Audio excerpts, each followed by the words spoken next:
meeting to order. Wanted to start with just a check-in roll call, and wanted to first of all acknowledge that it just feels like a really difficult time in the world and in Oregon specifically right now. So I appreciate all of you taking a time to come to this meeting and attend to this issue when we're so much is going on. I wanted to have people, I'll just go through to give everyone a chance to introduce themselves. If you want to say something about how you're feeling today, my pronouns are she and they, and I'm feeling, somewhat optimistic that we can reach some further meeting of the minds today in this meeting. And then I'll call on Stephanie. Just introduce yourself, and if you want to say how you're feeling today. Sure. Hi, everyone. Nice to see you on the call. I'm happy so many of you can make it. The archives building is under construction, so I will be mostly muted. Thank you. And then Tony, would you like to introduce yourself? Okay, sure. Hello, everyone. I'm Tony Hernandez. I am a member of the public and on the board, and I also have construction happening, so I will be muted. And Michael Crone.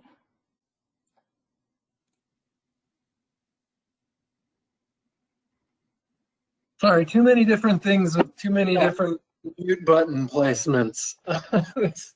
I'm Michael Crone from the Attorney General's office. Good to virtually see everybody, or at least your names floating on my screen. And Steve Suo. Hi, Steve Suo. I work for USA Today. I'm based in Estacada, Oregon, temporarily displaced from my home due to wildfire. Rob Bovett. Hi, I'm Rob Bovett with the Association of Oregon Counties, a council member. Working from home still because of COVID. Feeling optimistic about the future. Good. And Scott Winkles.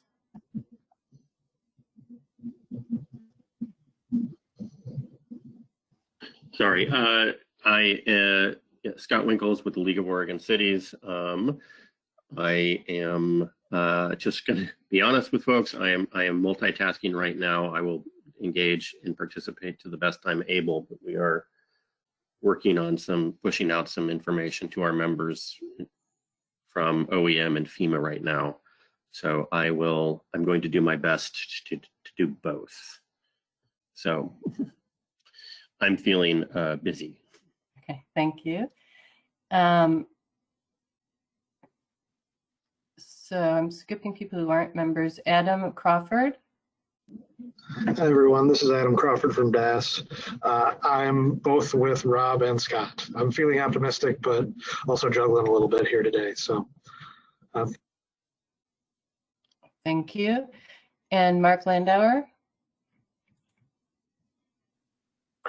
Good afternoon, everybody. Mark Landauer here, member of the council and representing the Special District Association of Oregon. And so we have Emily Harris. Yep. Hi, I'm PROC member. I'm with the Public Radio Show Reveal, journalist, and I'm I'm feeling. I don't know. I hope things keep getting better. Get that information out there from FEMA, Scott. People need it. And is Sharon Khosravi on the call? And what about Les Seitz? Yeah, Les Seitz, publisher of the Mount Here Enterprise, media representative on the council. Okay, and you look like you're caller number 3 in case you are interested. So I think, what about Representative Powers? No, and what about Senator Thatcher? All right, so I think I've gone through all of the PrAC members, and then for the rest of the people, I see Kristen Mercer. Can you introduce yourself? Yeah. Hi, yeah, Public Records Coordinator for Oregon Department of Environmental Quality. And yeah, there's a lot going on, but I just want to say we got our new PRR software up and running, and we are ecstatic, and it's amazing. And so I'm pretty upbeat on that front. Great. And is that GovQA? GovQA, yes. Okay. Thanks. And then I have someone who I don't know there. I won't call. First, calling the named people. Leela Yelsetti, is that how you say your last name? Yelsetti? Yep, perfect. Leila Yelisetti, also from DEQ. Thank you. And Melissa Leone. Hi, I'm Melissa Leone with the Legislative Policy and Research Office. Okay, and is that like the state of Oregon legislative? It's the nonpartisan office that does research and staffs committees for the legislature. Okay, thank you. I have Angela Williamson. Hey, Angela Williamson, Department of Land Conservation and Development, Public Records Coordinator. Just listening in. Hi, Angela. And then who else? Oh, Kevin Gleim. Hi, yeah, I'm Kevin Gleim, Public Records Attorney in the Governor's Office. I saw a peak of sun the other day, so I'm feeling a little bit optimistic in my house in Salem here. Good. Yeah.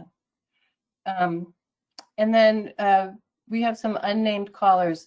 Todd Albert, are you on as one of those callers? Hey, Becky, I am Todd Albert, Public Records Advocate. I'm hopeful because I saw some rays of sunshine today in Portland. And you're caller number 4, just in case you want to know. Thank you. Now, so is there anyone else who I haven't asked to introduce yourself, who would like to? Okay, so here's a caller number 6. To just join the call, we went through and have taken a roll of the Public Records Advisory Council members, and then asked also people from the public to introduce themselves if you'd like. Hi, Becky, this is Sharon. Sorry, I'm a little bit late. Okay, so you're caller number 6, just for your information, if that okay, comes thanks. up. All right, so I don't think we have anyone else who wants to introduce themselves. I have a proposed agenda with one item, but before that, I would like to make one announcement and bring up one housekeeping issue that are not part of the agenda, if that's okay with everyone. First of all, I wanted to announce that I will be having my Senate confirmation hearing on Monday at 1 o'clock.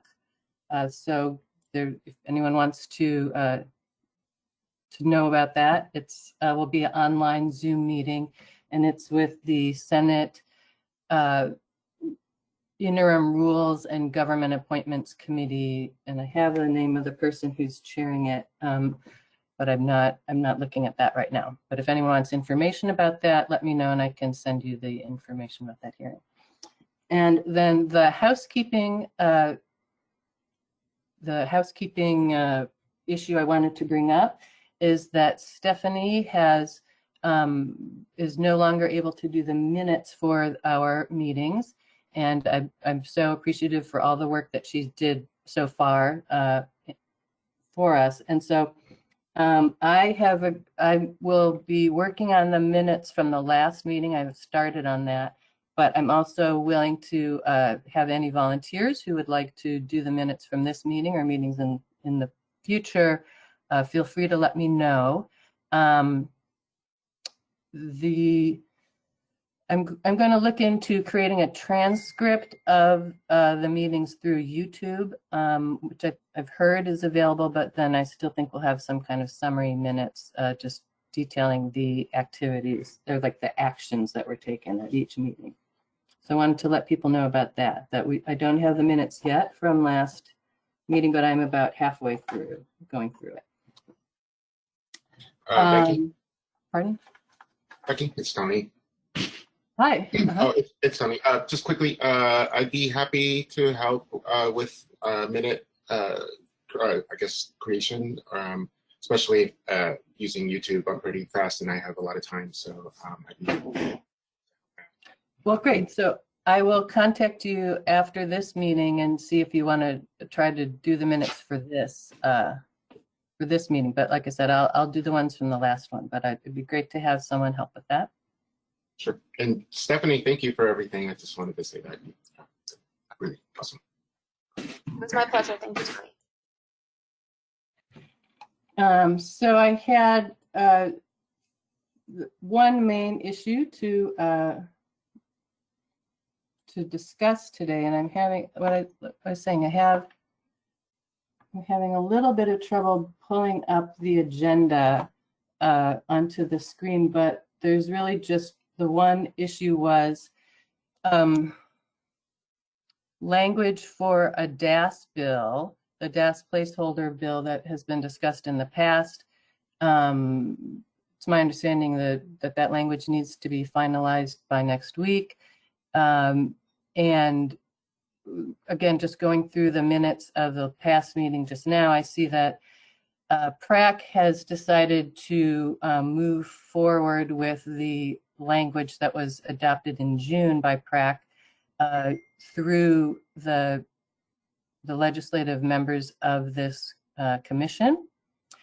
And so my issue is not, and the motion on that was to move forward with that with some further exploration of the funding mechanisms. And so what I'm bringing today is not really to undo that, and but to decide on language for any DAS bill if we wanted to go forward with that additionally. I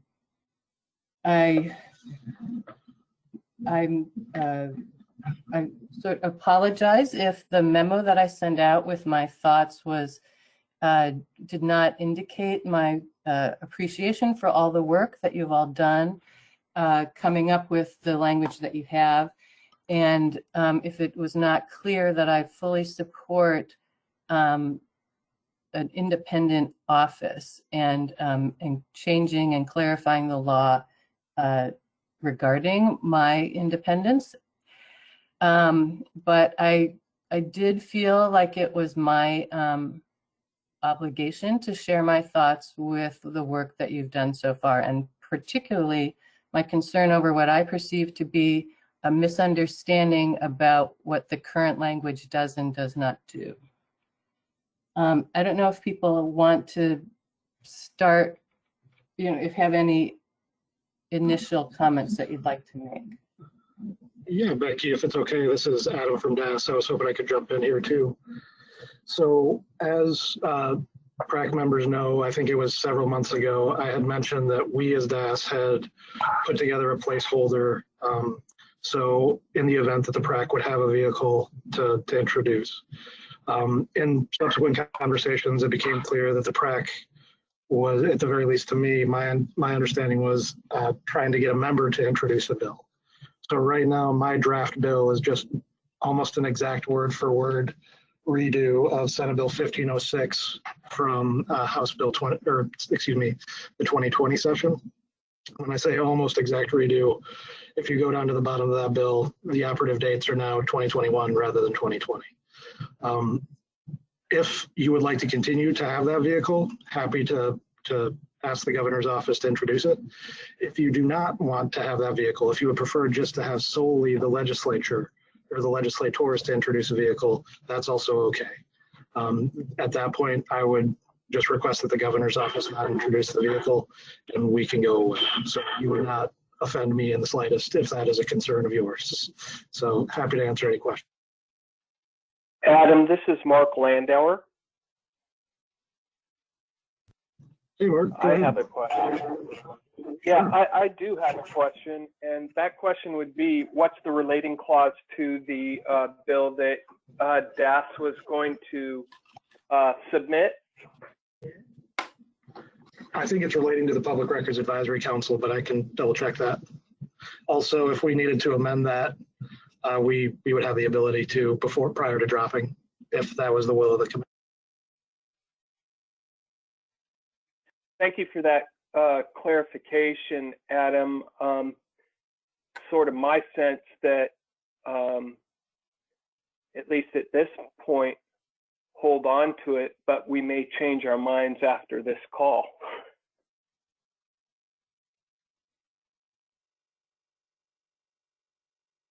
Yeah, happy to, if in further conversation with the group. So the deadline Becky mentioned, once you get a bill back from Legislative Council, you have a set amount of time you have prior to the bill. You basically have one chance at amending the bill. You get 30 days. So that time limit comes up for us, at least on this concept, next week. And so if we're okay with just leaving a pretty blank vehicle that looks a lot like Senate Bill 1506, and then we request the governor's office introduce that, or if in subsequent conversations, the PRAC decides in the fullness of time that that would not be something you would appreciate, happy to bring that message forward to. It's Emily Harris. Didn't we amend the 1506 in our June meeting? Didn't we have some different language? So Adam, my question to you is, I'm not really clear whether your placeholder bill goes back to the changes we'd suggested at, I think, our June meeting, or to what was in the legislative session. Yeah, thanks, Emily. They do not include the changes that were made in the June meeting because our bills have to go in so early. This bill actually, I had to request this bill. I think it was April 15th that this bill went in. So while all of the amendments that have previously been made back in the June meeting are not included here, if it's the will of the committee, I can ask for that language to be dropped into this bill. So. Okay, thanks for that clarification. Much appreciated. Hey, Adam, it's Todd Albert. I have a question. Sure. Under this LC, if it's introduced, wouldn't it then create the same funding problems that existed in 1506 before we amended the language to at least create a bank account for the office, if not a funding stream? I think it probably would. I think there's this question of funding that by creating an independent office, I think, and this is me speaking for LFO, which is always dangerous. I think that there would still be this question of what is that funding structure? What does that look like? So I still think that there would still be that question hanging out. Hi, this is Michael Crone. Should I go ahead? I will go ahead. Is it possible to have someone from LFO come and explain to us what the problem is and how to solve it? Because I find that entire realm sort of baffling. This is Becky. So I think that at some point any bills will be evaluated by LFO, and that of course we can ask for that. But what I was trying to point out was that right now I don't think that the members of the PRAC are on the same page regarding what the language that they have is doing. So I think we can ask for an opinion, but I think we can also try to reach our own understanding here today. And specifically, my understanding is that the work that Adam and Todd were doing was to create language that would create a completely independent state agency, to the extent that there is such one, that would have, and that necessitated having no DAS funding, and that the language that was put in saying that we're not subject to the employment rules and that we're creating a bank account would accomplish that goal of fully separating the office from DAS. But that there there has been no decision on what would then replace that funding. And that's my main concern. And so I understand people's feelings that there was a lot of work that went into the existing language, but I respectfully suggest that the main priorities of that bill are now kind of moot, and that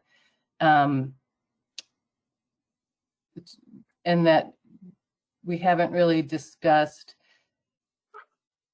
the realities of what creating an independent state agency means versus creating independence from the governor's office, which I think is very doable. And what the understanding I was hired with is that I do have independence from the governor's office, and we can put that into legislation, but that the bill that is currently endorsed or, proposed, the proposed PRAC bill does more than that, and creates this, and I don't think people are completely clear on what it creates, but it does create complete financial independence from DAS.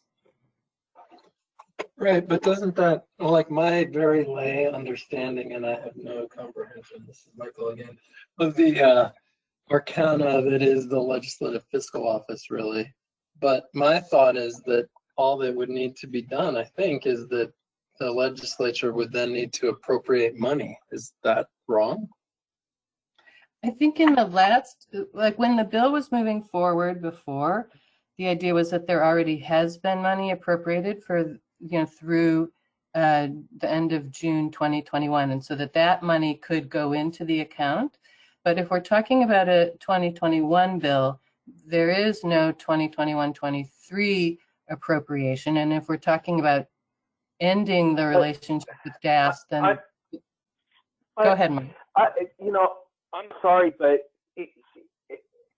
the notion that if you create this office as proposed by the proposal that was virtually unanimously agreed to back in June, it was my understanding that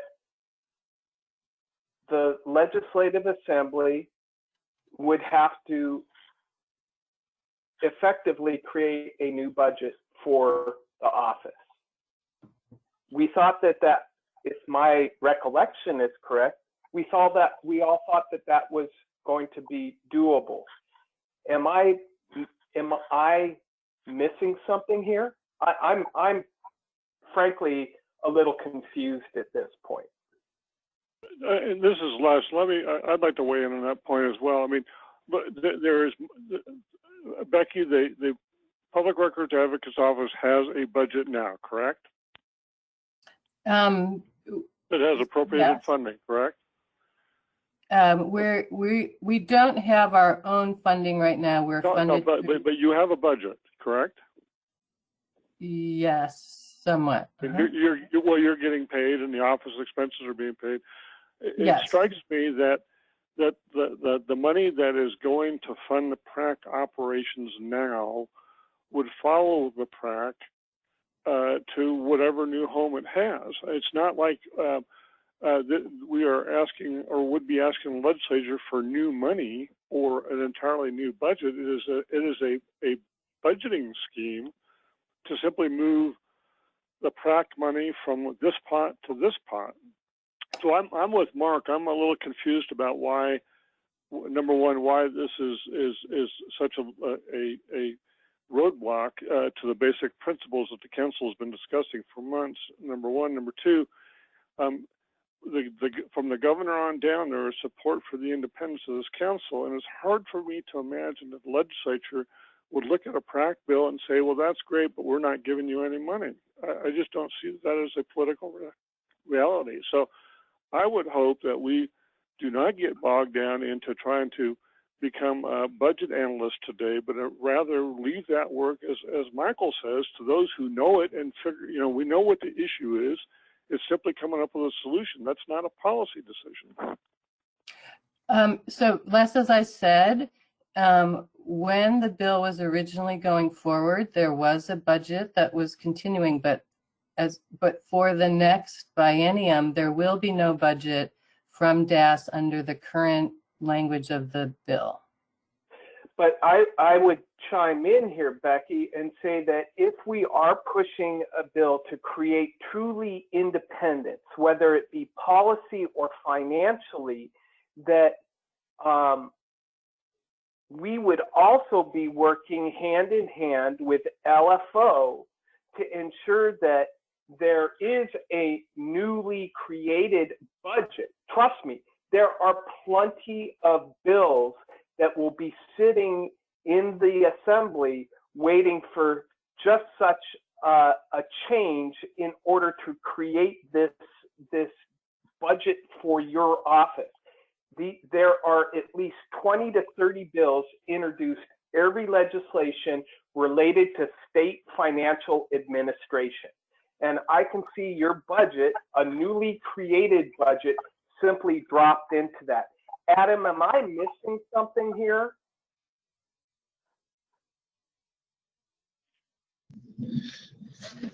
I don't know that you are. So here's, generally speaking, or I guess I can't speak in generalities. There's a couple ways this could go. One, you introduce your bill for independence. You do not send that bill down to Ways and Means. You try to get that bill through the chambers without having it touch Ways and Means. If you go through that path, then you'll have to do what Mark suggested. Find a bill that's relating to state financial administration, and then create the bill for, or create the budget for the PRAC within that thing. I think it's a question of judgment whether or not the other path is the safer path. The path of you create the bill that creates independence, you send that bill down to Ways and Means, and then you try to develop the budget in conjunction with that bill. So that way it's all in one spot. And like I say, it's a matter of legislative. Oh, sorry, go ahead, Mark. No, and to take that one step further, Adam, I mean, just following the logic trail, if we took door 2 and sent the bill to Ways and Means and it never came out, well, we're still back at square one, right?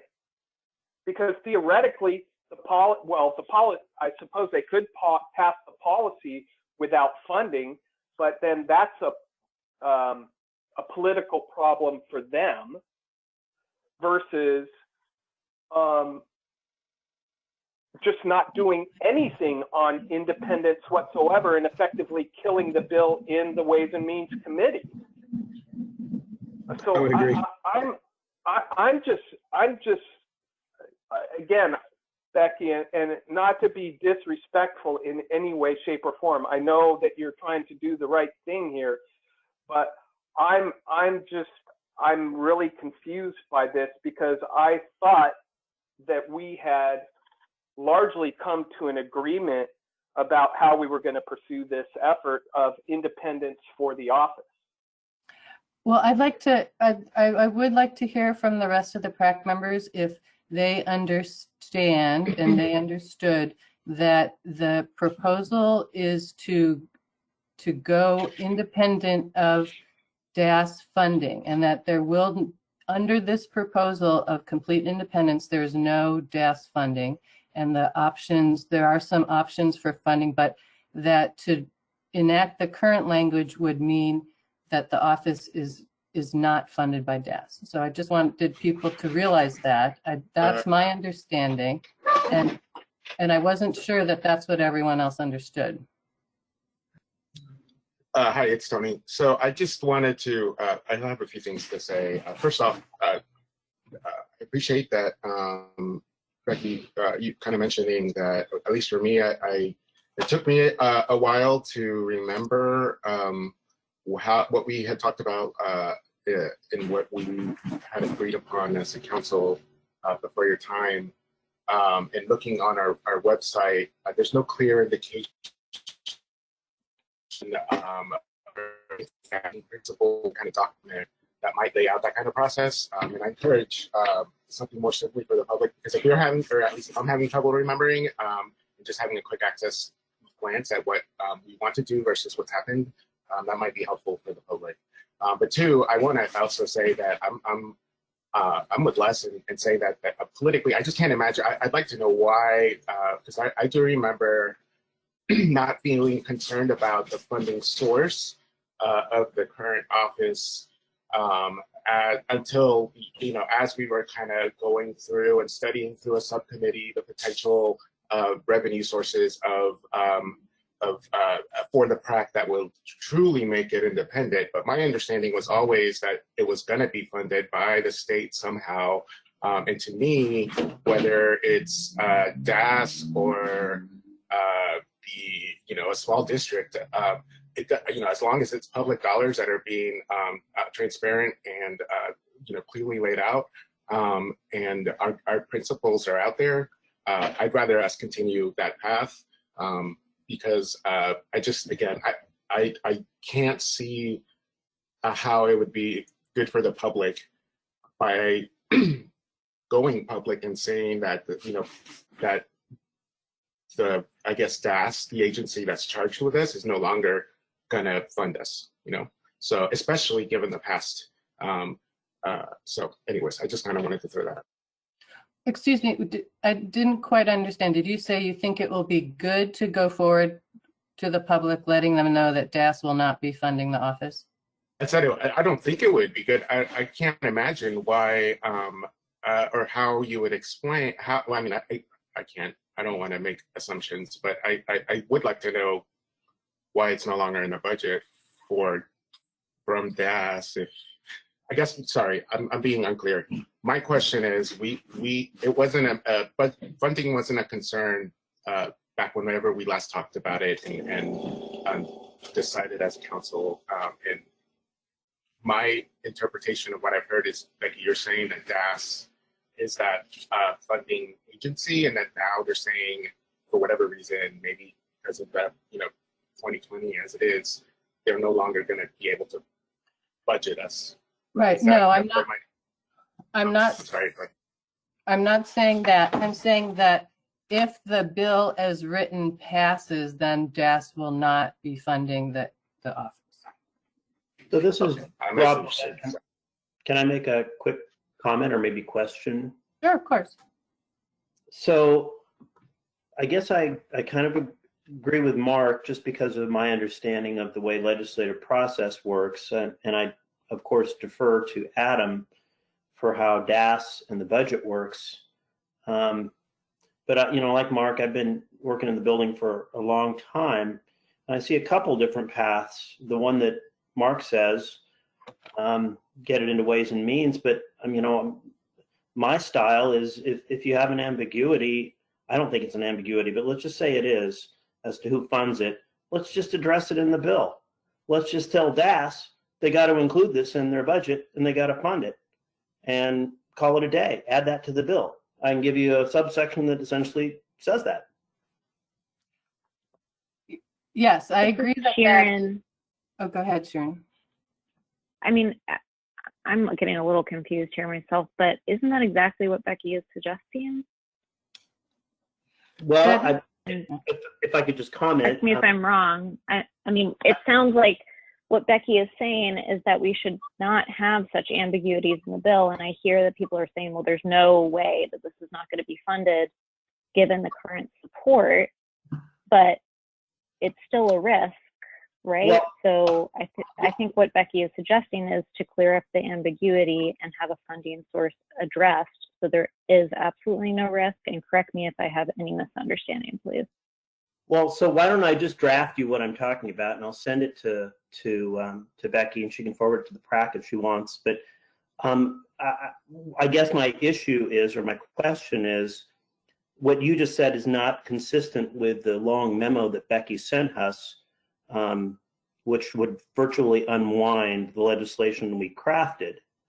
So, and I understand why she did that. She did that because she's been told that if we pass the bill as written, DAS won't fund the agency.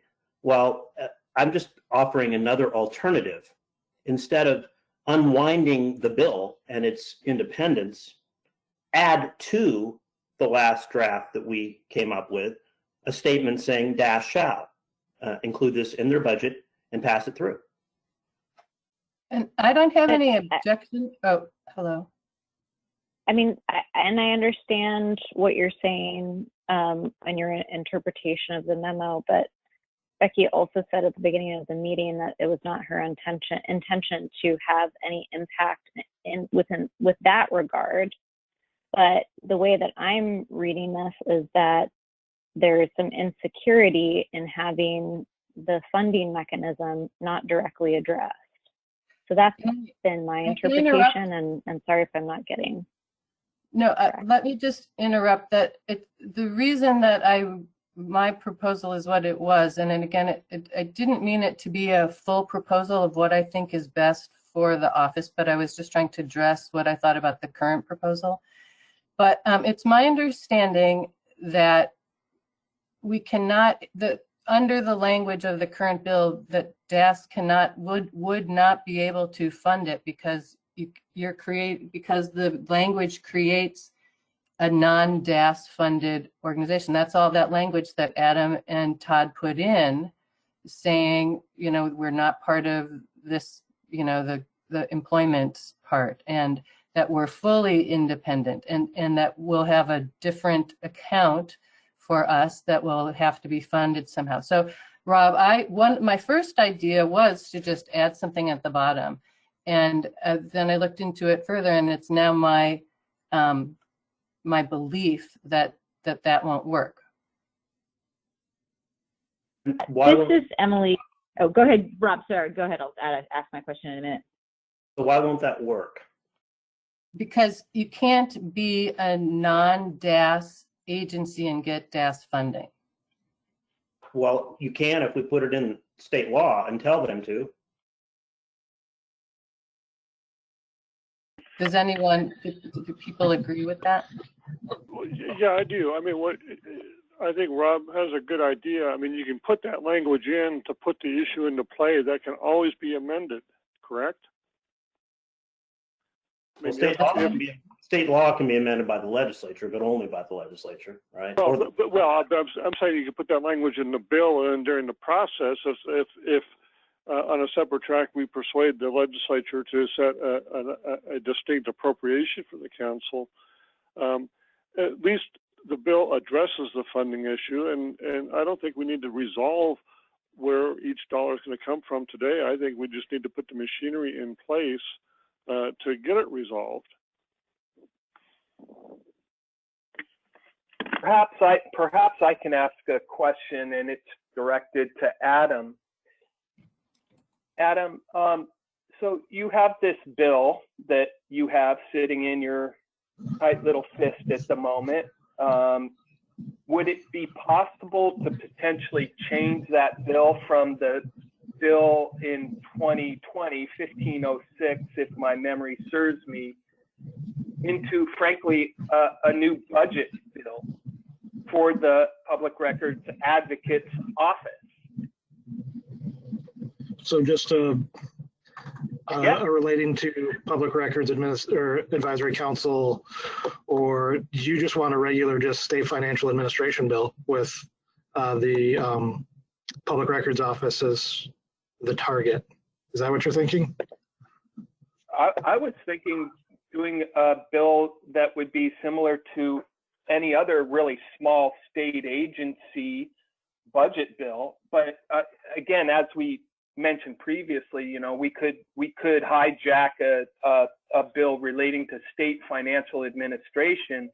But what I'm saying is, no, just put in a budget bill for the Office of Public Records Advocate, knowing full well there isn't an independent one, but at least that gives you a vehicle to create a budget, because I would assume that bill would immediately be referred to the Ways and Means Committee.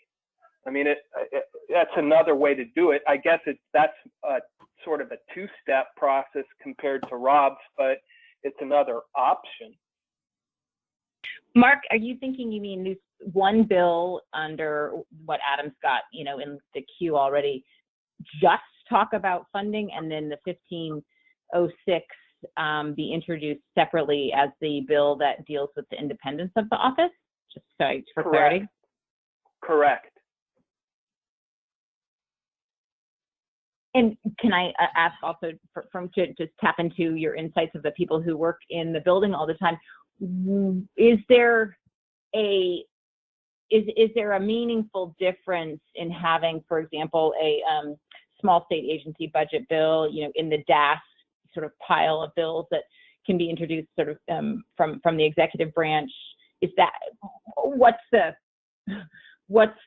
there any pros and cons? I mean, we had, I think, voted to introduce the 1506 through a lawmaker, and I'd love some insight into these different methods of introducing bills, and if we did a separate, two-track separate bills, one funding like Mark was just throwing out there as an example, another with the more substantive organization of the office.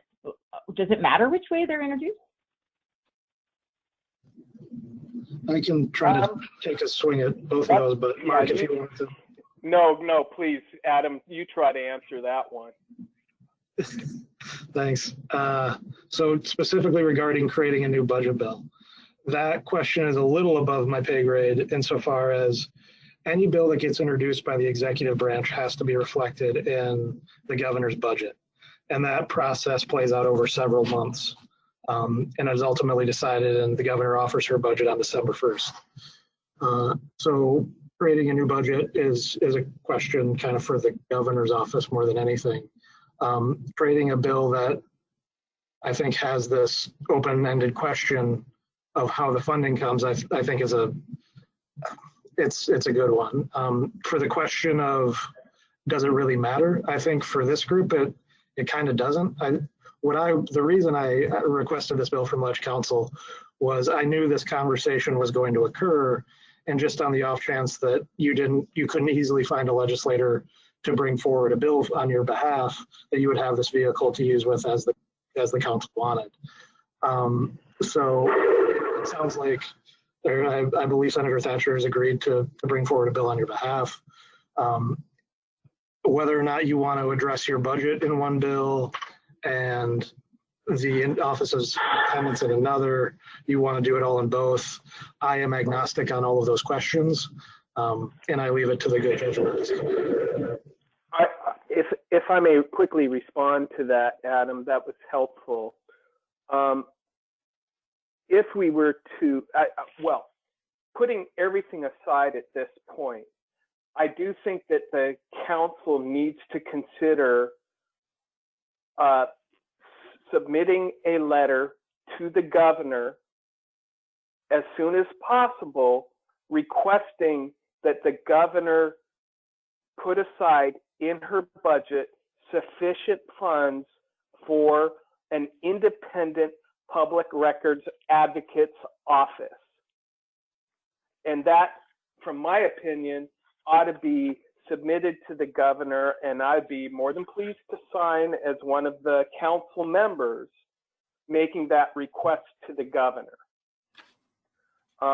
So, I mean, we have plenty of options at our fingertips. I guess ultimately the question is, which pathway do we want? If we want to introduce two bills, one on the policy, one on the budget, we can do that. We can grab a relating to state financial administration and do it that way. But the very first step I think we need to consider, frankly, is asking the governor to include the PRAC in her proposed budget at the beginning of December.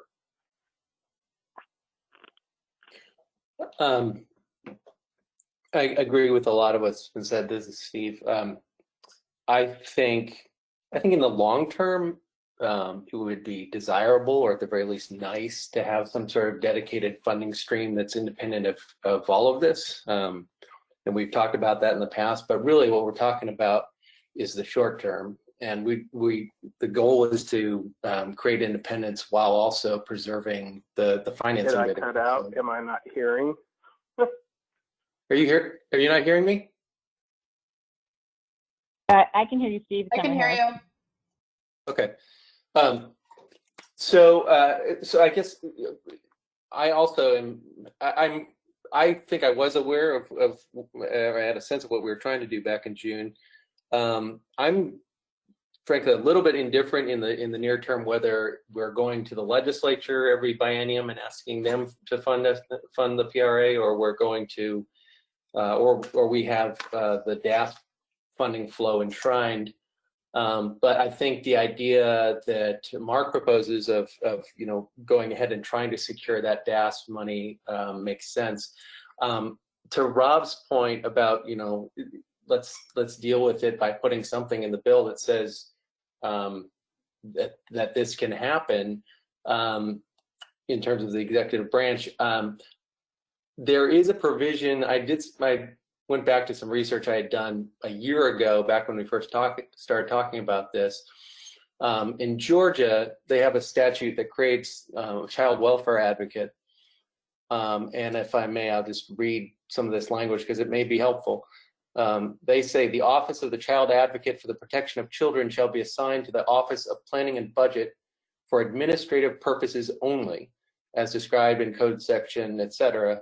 And so administrative purposes only is defined as an agency assigned to a department for administrative purposes only shall exercise its quasi-judicial rulemaking, licensing, or policymaking functions independently of the department and without approval or control of the department.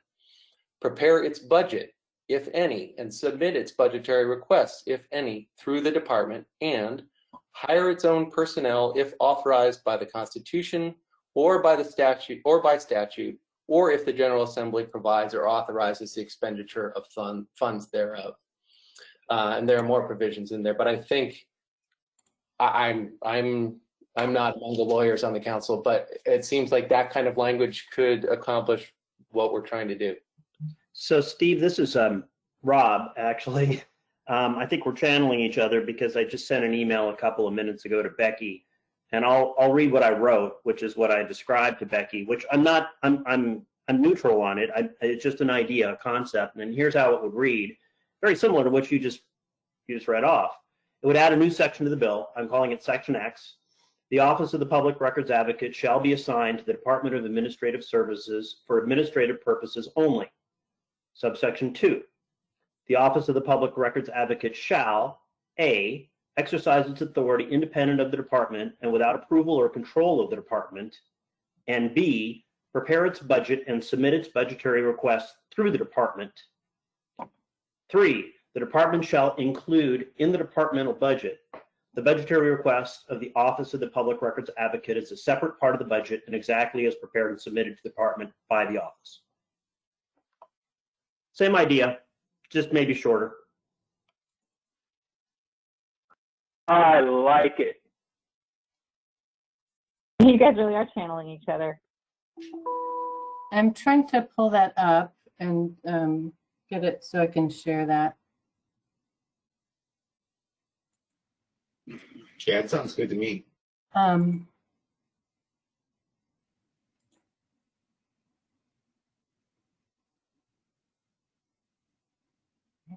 There, can you see that?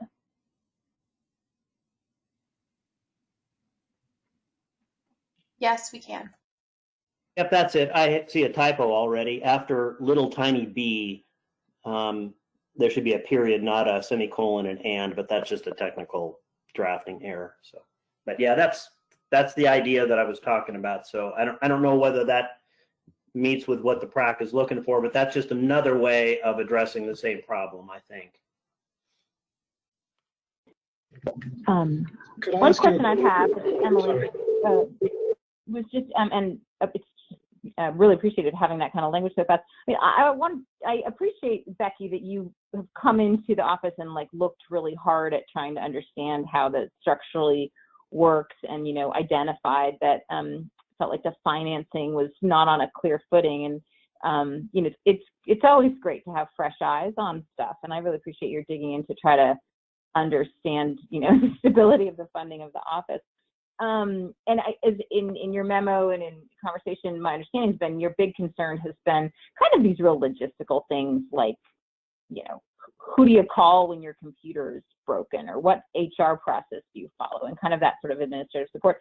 So I think one of the biggest questions is, does that answer your concerns? Does this kind of language answer your concerns? I think that that you're correct that my primary concern was just about clarifying what funding stream, because I had been, it's my impression that just being a general fund or creating some kind of collection would be difficult. So I do think it's that having specific language that we're funded through DAS is good. I do have additional concerns regarding that I've set out in my memo regarding having PRAC be the sole manager and sort of boss of the office in terms of independence and capabilities. So I don't know if this language that Rob's got would also allow me to get administrative support from DAS. And also I had concerns about taking out the language about the Secretary of State. So those are my additional concerns. But it seems possible that being assigned to DAS for administrative purposes only is exactly what I'm thinking should happen. Can I ask a couple questions, Rob and others? I guess so. Okay. What I'm hearing is the PRAC is of the belief that you, whatever the funding you request for the office will be given. So why do you want to be a part of DAS again? You want to be independent. You're confident in the funding. I guess I'm trying to square that circle. And maybe I can address that at least a little bit, Adam, but it's from an outsider's perspective. And so I would almost defer to you or ask you to push back on me. Actually, I know that sounds strange, but we find that in some instances with very tiny, small budgets, it's sometimes easier to attach it to a bigger quasi-related one. I'll give you one example. In Oregon, there are 36 elected district attorneys. They're all state paid. Well, long story short, their salaries used to be paid by the state. Now the state has walked away from a lot of that, but that's a whole other story. Forget about that piece for a moment. But basically, that budget is not its own standalone budget. The DAs are, of course, independent elected officials. They're not subject to control by anybody, quite frankly, other than the Constitution and the laws of the state of Oregon. But what we do is we attach the DA's budget to the Department of Justice. They're just a pass-through, but that's how we attach it. I'm sorry, who was just speaking? Oh, this is Rob. Sorry. I used to be the district attorney of Lincoln County, and so I know this because we had to fight for our budget every year, even though it was attached to the Department of Justice's. But and that's just the way they mechanically handle it, rather than creating another state agency or quasi-state agency called district attorneys. They just slap it on to DOJ. So I don't know if that's a clunky fit here, Adam. That may just be the totally wrong answer. I don't know, but that's where the idea is from. I mean, if you want to do pass-through, we do pass-through all the time. I guess to answer your question, to push back on you, my understanding is the district attorneys are not always thrilled with being attached to DOJ. You would know that better than I, but it seems like if you want the relationship with the legislature, you want to be independent. You want the legislature to otherwise provide you the budget. You want to be the sole voice at the table to work with the legislature on what that is. Totally understand and respect that. By going through DAS, we are also at the table, and what I'm trying to avoid here is these further, several years from now, different questions that get raised. If you want to be independent and you're confident in the funding, it seems to make the most sense and is the easiest to go be independent.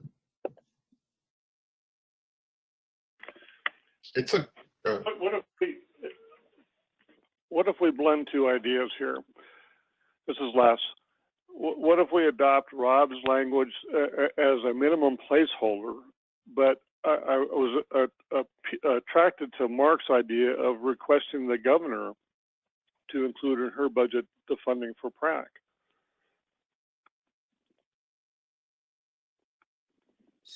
I'll say that I have been assured that the governor will support the current levels of funding for the office through her term. So I think we can ask for that, and I think that That is my understanding. I think it's more just kind of the long-term ramifications of, you know, how we set the office up. But I think that is a likely, my impression is that the governor will include funding in the budget for the office.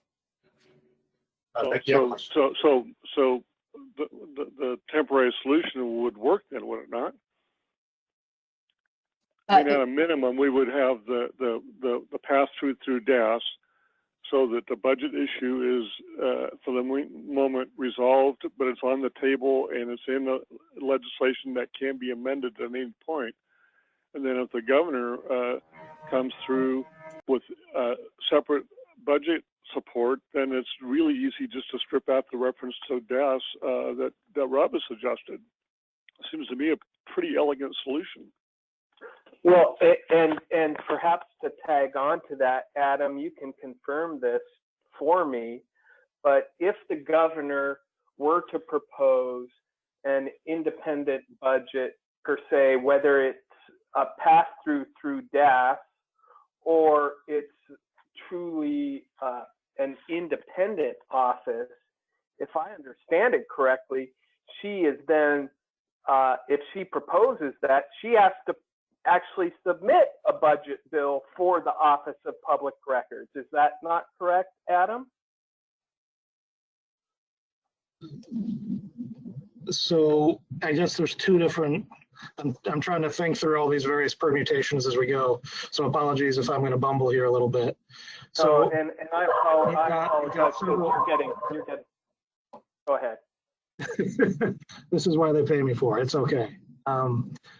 So you've got a couple things here. Let's talk about the budget is being built right now. The budget is being built with respect to the current law as it's on the books. The current law on the books puts the Office of the Public Records Advocate in DAS. So we're building that budget appropriately. The question becomes, there's this open policy question that has, you know, from 2020 and beyond, of should this office be independent? If the legislature chooses to take action upon that question and wants to make them independent, then the question is, all right, how do they get paid for? So by keeping it relatively silent on this question of what is the cost for that, I think it's a question I would have to defer to somebody much smarter than me on the budget, whether or not by introducing this bill, there would also have to be a subsequent bill introduced by the governor to make sure she otherwise conforms to her constitutional requirement of submitting a balanced budget. So I guess I can't speak for surety on that one. I guess what I would love to know, and apologies for taking the first hour of this conversation. If you'd like me to keep my bill as is, great. If you'd like me to amend my bill, also fine. I'm just looking for some clarity because we have a relatively tight window of what that is. If we just want to keep the relating to clause, and in the fullness of time, this group decides that you don't actually want me to drop that bill, or you would request the governor not drop that bill, that's also okay.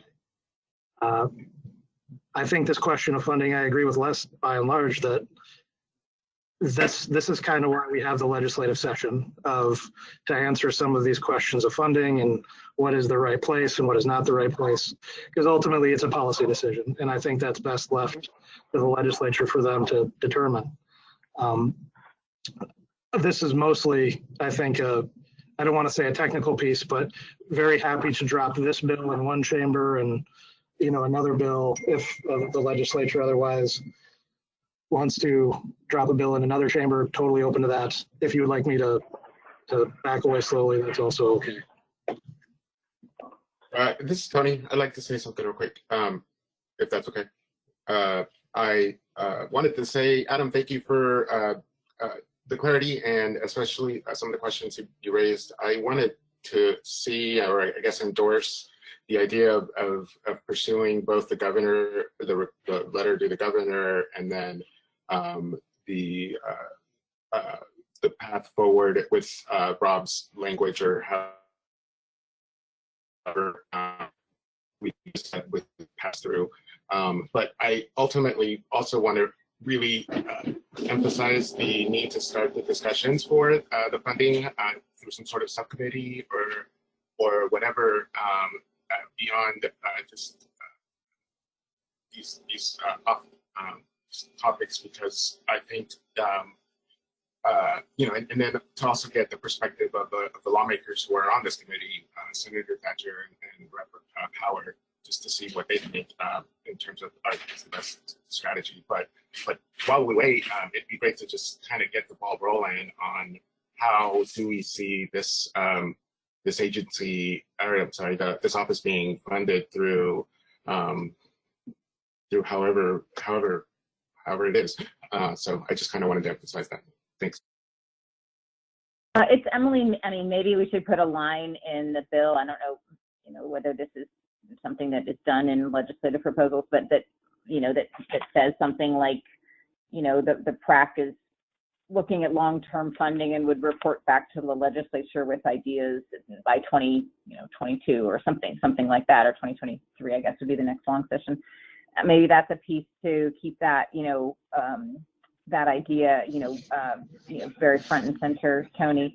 I just want to say my main concern that as we look at different technical vehicles for getting funding is that we do remain true to the intent of the creation of the office, and probably even maybe make it more clear of the independence of the office, because you know, the funding streams can so often be tied to dependence, and for lots of good reasons. But so I think that's the most important thing to bear in mind, whatever vehicle we choose to, you know, get the people who support this to put the money on the line. But that the independence of the office is clearly connected to the money. I would agree with that. I have a question for Adam, if you're still there. Can you tell us the language that's on the screen right now that Rob offered? Do you see that as incompatible with 1506 as amended by this group in June, with, you know, all the other declarations of independence? I mean, essentially saying the office shall be independent in the following ways, and this is how the budget's going to work. Unfortunately, Adam just left, and so I don't want to speak to him, but I do think that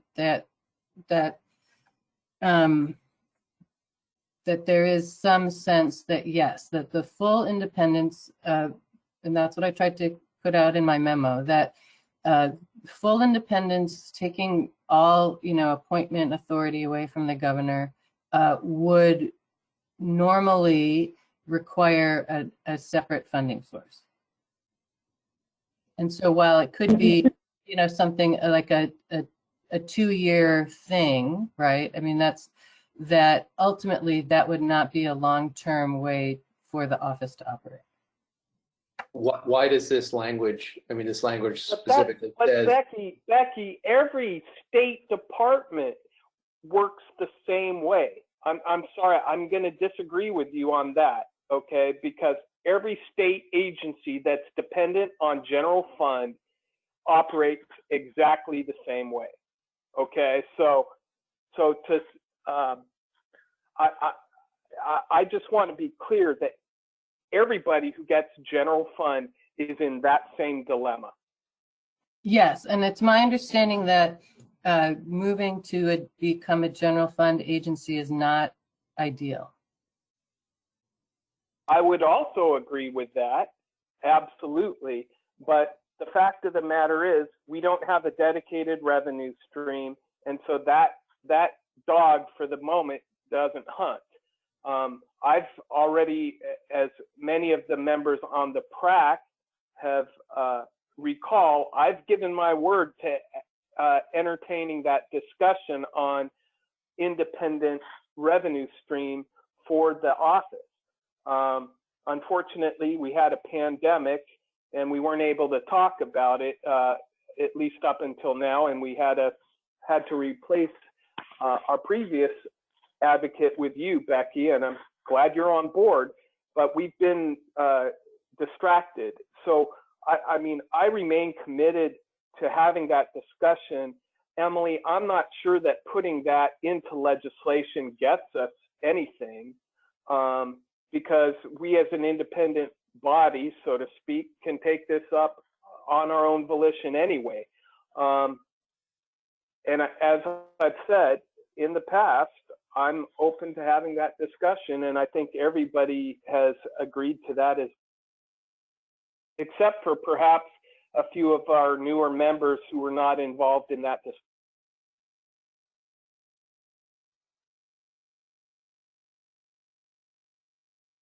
Can anyone else, does anyone else have an answer for Steve's question that he had for Adam, who's gone?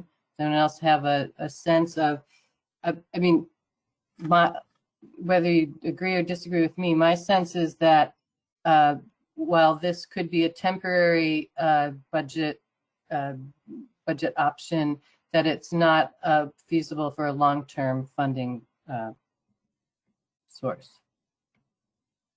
What, the DAF language that Rob read?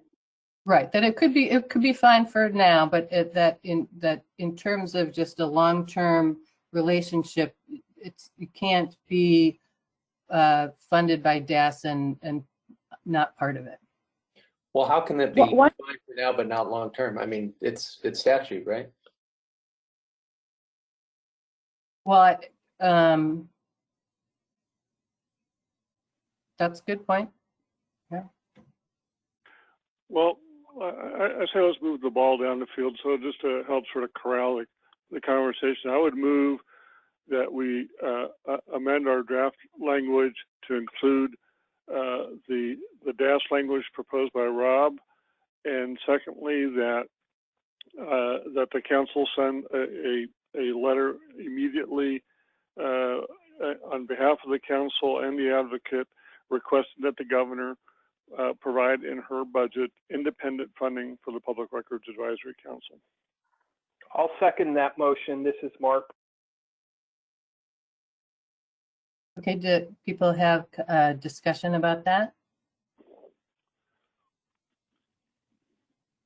I think it makes sense as a way forward. I will say, I guess as I said before, I would also be fine with going to the legislature if that gets us farther. If there's still people who have concerns about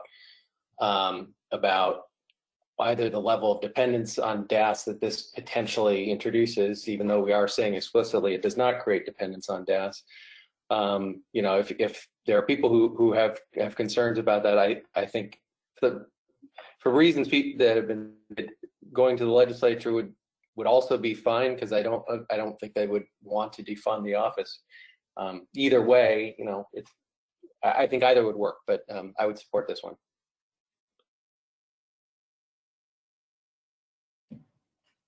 So I think your motion is included two parts of. Oh, Adam Crawford's back. Do you need me to restate the motion? Sure. Okay, so I'm moving to the Public Records Advisory Council amend its draft legislation to include language delegating the funding to a specific resource in DAS, adopting the language or some variation that was proposed by Rob, number one.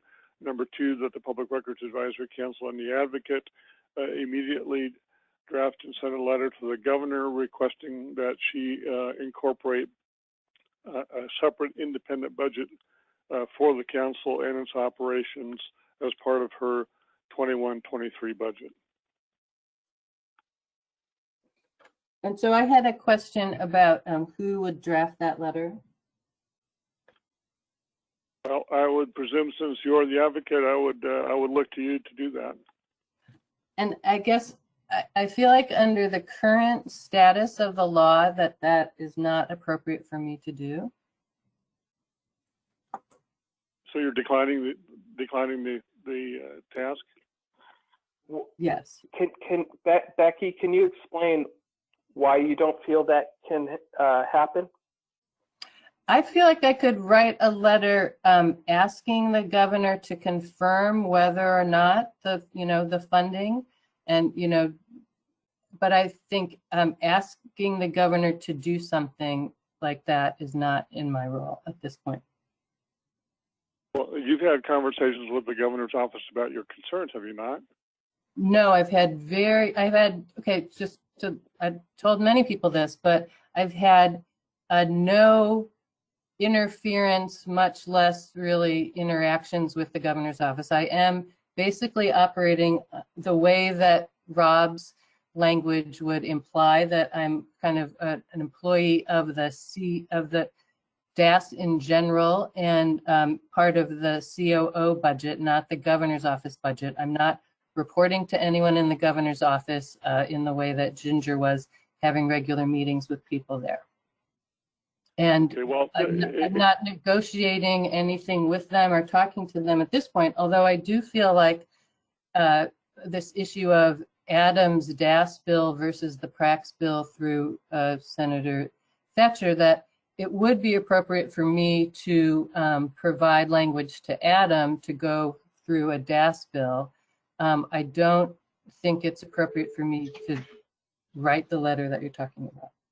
Well, if there's anyone on the council that would like to volunteer, otherwise I'm happy to take that on. I don't think it needs to be a very extensive letter.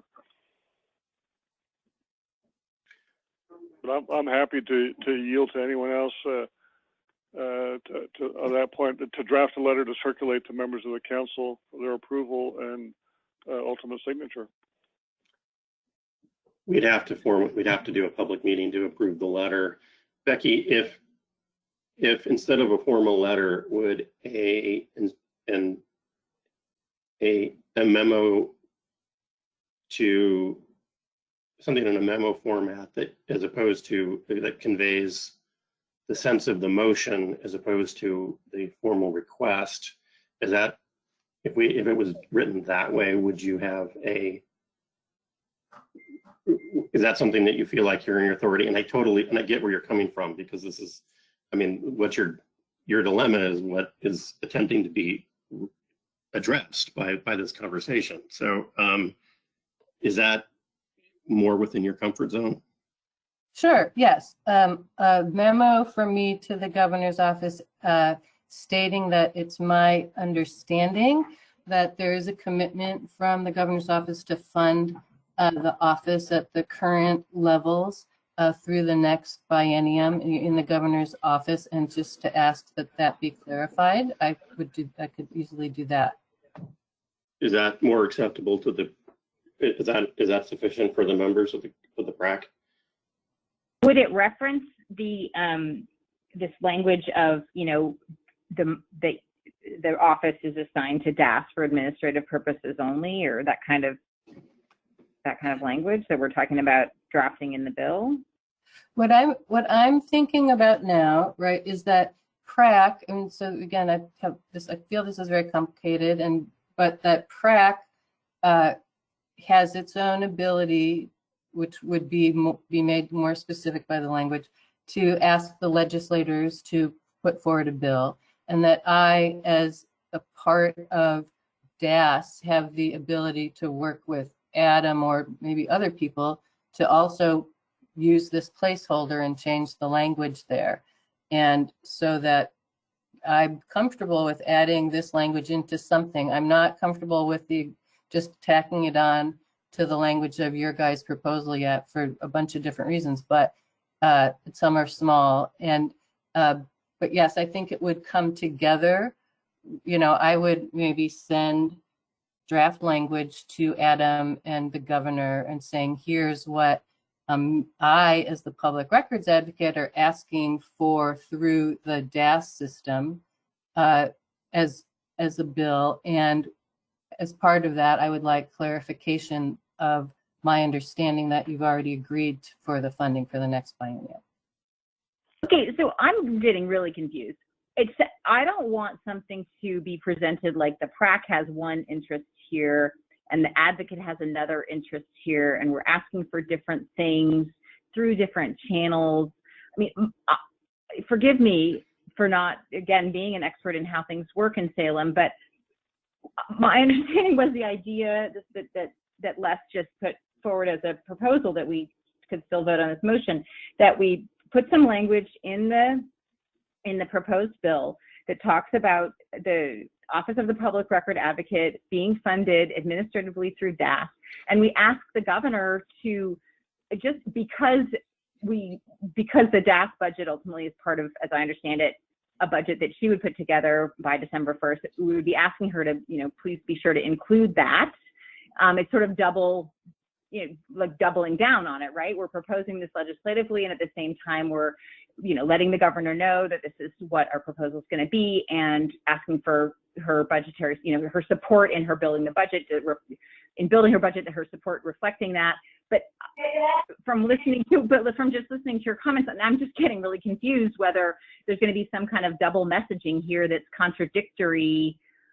I apologize. Maybe some people can help me understand.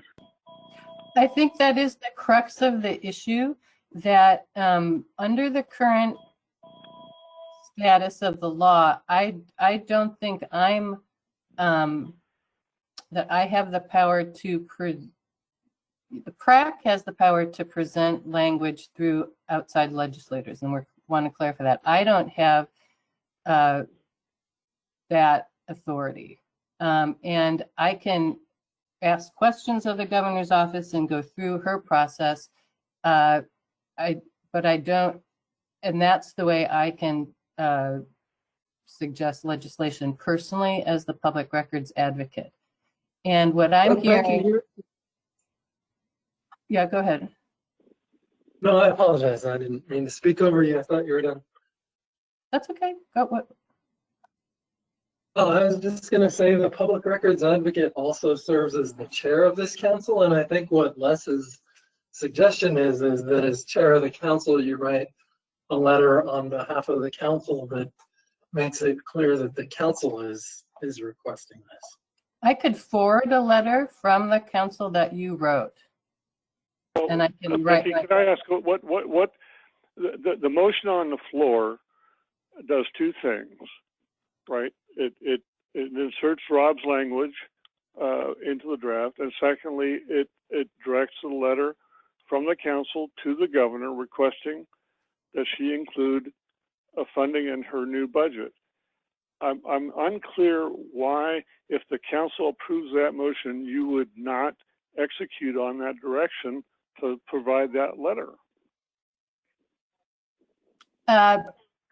Right, because I don't think that, like I said, I will forward a letter from the PRAC. And well, to Michael's point, though, you are the chair of the council. If the council votes in a majority view that this is the opinion of the council, don't you have an obligation to represent the view of the council, whether you disagree with it or not? Yes. I mean, that is the majority opinion, correct? Yes, and I would want the majority to draft that opinion and write it, not me write the opinion. That's not the sense. That's not the motion. Can I ask a question? Apart from the letter and who it's from, we're talking about an amendment that we are asking Adam to make in his DAS legislation. Is that correct? I'm confused on that because, Becky, you were just talking about us going to the legislative members to introduce this as a vehicle. I think there are two things, and one has a shorter timeline, which is Adam's bill, and the other is the legislators' bills that it seems to me are not necessarily in final form today, and people are going to be possibly changing them in the future before December 18th or whatever. I have a question just to see if this helps.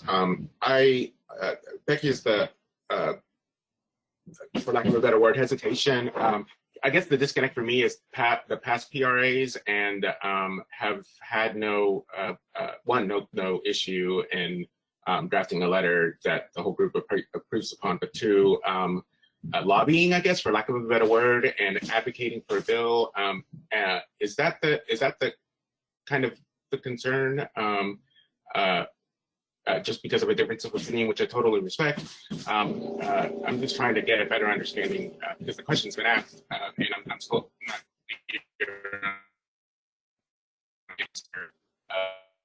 what the disconnect is on that component. But Les, I support you writing a letter. I'd be happy to write one as well. I think we're just kind of talking about something that's pretty simple. I like the idea of, of the proposal as is, and one a publicly available letter of our maybe catching up the public on this is what we intend to do, especially in the wake of our whatever our in our effort to be independent, and then also going through the other method. Sorry, I kind of mumbled, but thanks.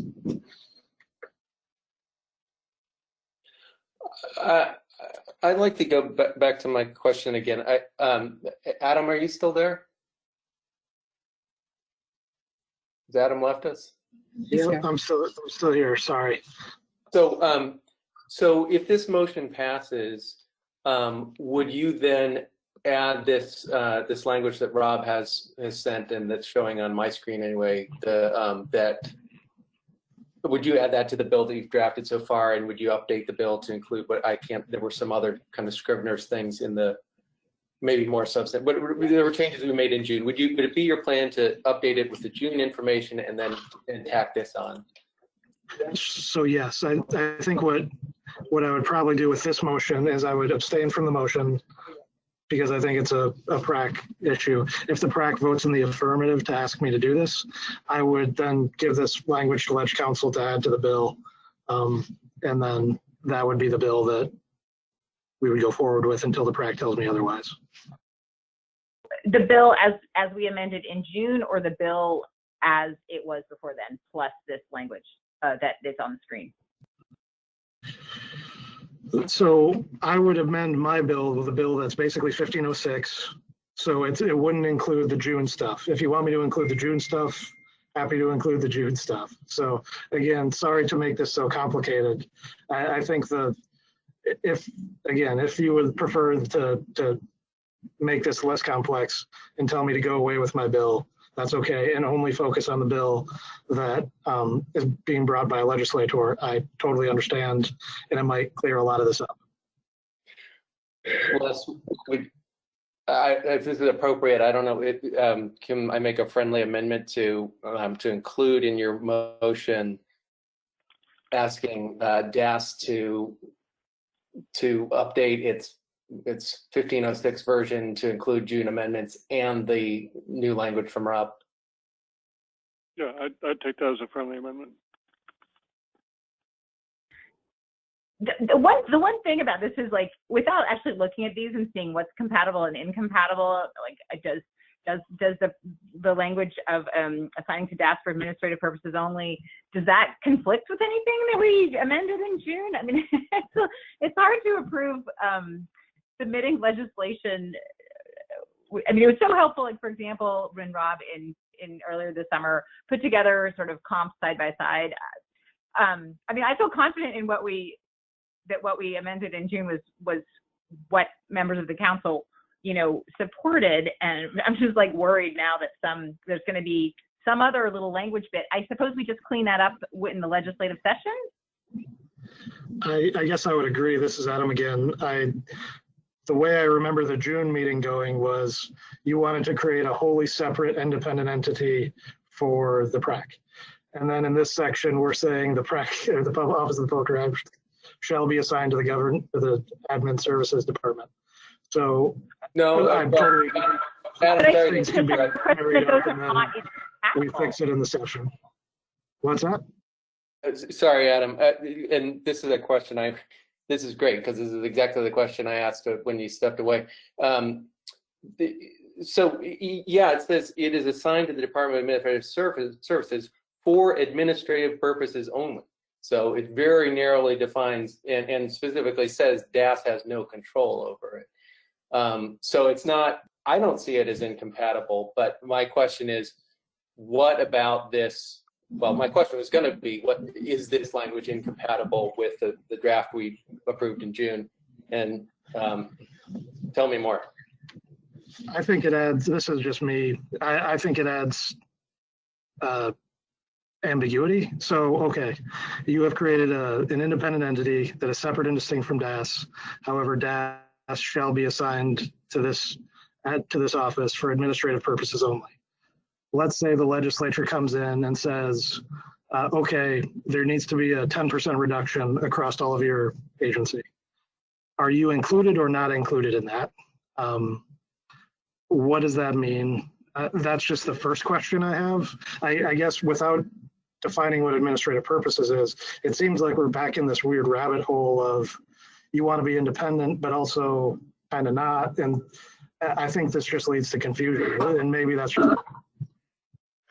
I would wonder if there's a way to, because I see, like you're asking, this, the spirit of the independence isn't really being played out by us saying that the office is going to be having this component that is has administrative reliance to the state if it's going to be truly independent. And I would suggest that this is again something to further discuss in the subcommittee. But it's a good question and it's a good point of view. And I just wonder, in whatever method and thing that we vote on for communication, is just to be public and open with that. Maybe do a tweet about it or something, just so that we can do our effort to update the public that this may not be the perfect long-term solution, definitely not, but this is our short-term fix for it moving on. So that's my comment. Adam, would you say that the original 1506 language, and this is Becky, conflicts less with this language, but that the language you and Todd put in June was to further separate the office from DAS, and that that if we went with just the original 1506 with Rob's additions, that there's less ambiguity than if we go with the June language and Rob's language?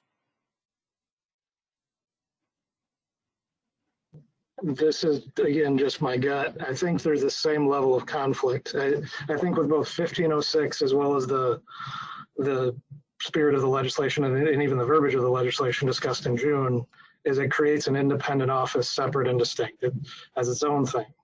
And then so for both of those, if either way you want to add this section of language that says, okay, you're independent, but except for this thing that we don't actually define about what is administrative purposes.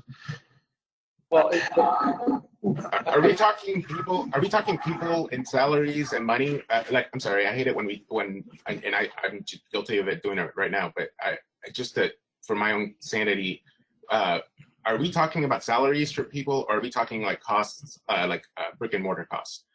Because I understand a 10% reduction for someone's salary versus that someone mentioned earlier versus a 10% reduction on paper printing. So can someone help me? I think when we're talking about the budget, we have two sections. One is personnel costs and the other is services and supplies. The majority of the budget is personnel costs. There's also some for training and other supplies. And then we have this unquantified as of yet contribution from the Secretary of State's, which again, the PRAC language would take out.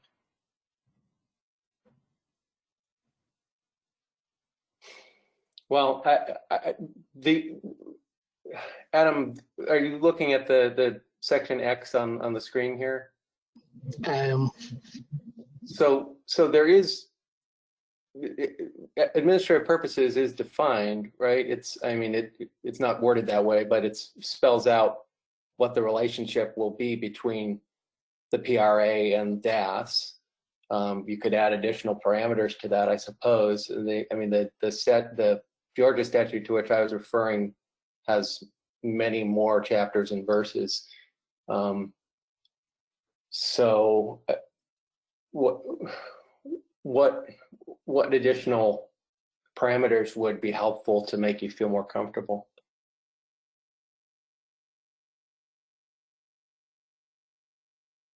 this is me reacting on the fly without obviously putting a whole lot of thought to the specific language or all of the permutations that could come into it.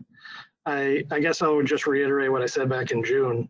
It seems like we have arrived at this situation because there was differences of opinion about the level of independence for the PRAC. And the intent behind Senate Bill 1506 was that it would be completely different. And what it seems like you are opening the door to with this language is you are completely independent, but.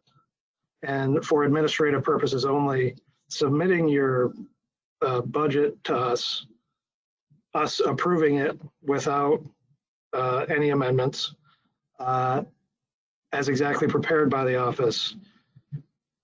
I think if that's, I could think of other things that are involved in administrative purposes. I don't know to the extent that I probably should to answer with complete clarity what could or should be rolled up in that.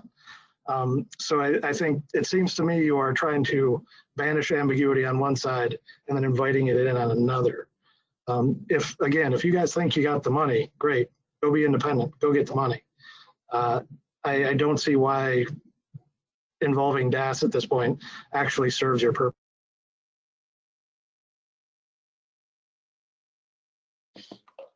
Okay, I think that in my memo, I was trying to express why I thought that keeping DAS funding would advance our purposes.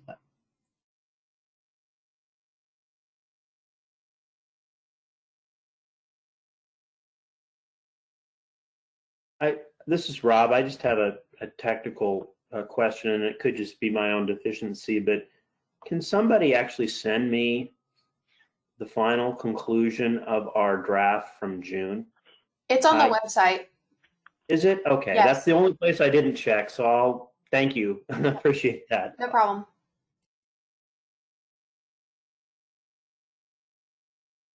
And if I'm correct, it's in two forms, right? There's the draft Senate Bill 1506 changes from the June 20th meeting, and then there's the draft, ORS 192.461 changes, which is the same language as overlaid in the statute.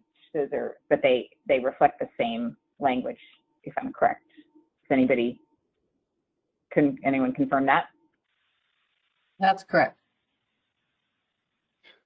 So Adam, So in that the money is it's a general fund.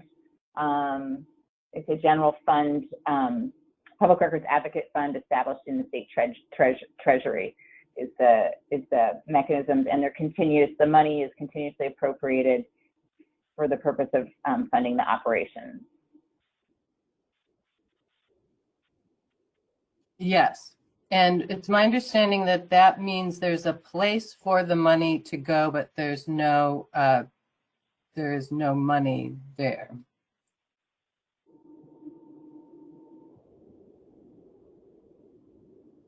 Well, there's no money there because the Legislative Assembly has not convened to dish out the money for the next biennium, and that won't happen until after May of next year.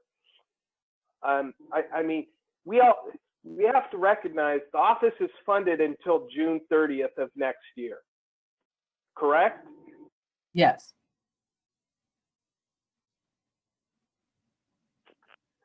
So the Legislative Assembly convenes first week of February.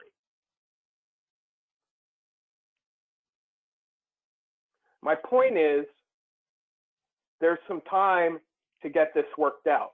What we're simply trying to do is position ourselves to further our goals between now and the beginning of session. How do we best do that? I still think that Les's motion, that I believe is still on the table, gets us in that direction. Well, to that point, I'm no parliamentarian, but someone tell me, how do I call for the question? Can I ask Mark a clarifying question? Well, can someone please address my parliamentary question? Yes, I think I haven't called the discussion over yet, but when everyone feels they've discussed this, then we will call the question. Well, So I felt, so someone had one more comment, or people might have more. It's Emily. I just have a question for Mark, and thank you for the clarification of, the calendar year and when funding is actually approved. And so like how the proposed pot would get filled. So Mark, my question is, if you look at this language in 1506 with the Public Records Advocate Fund established in the state treasury, and you look at the language of the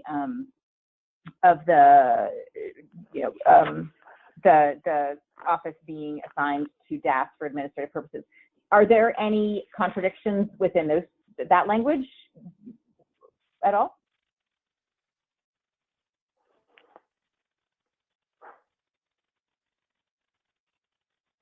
Well, that's kind of a difficult question to answer. At first blush, I don't think so. But I have to confess, I do not have 1506 in front of me at the moment. Yeah, totally fair.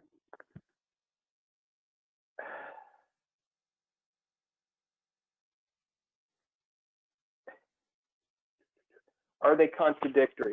I'd have to look at the language and get back to you, Emily, and I'm just not pulling it up at the moment.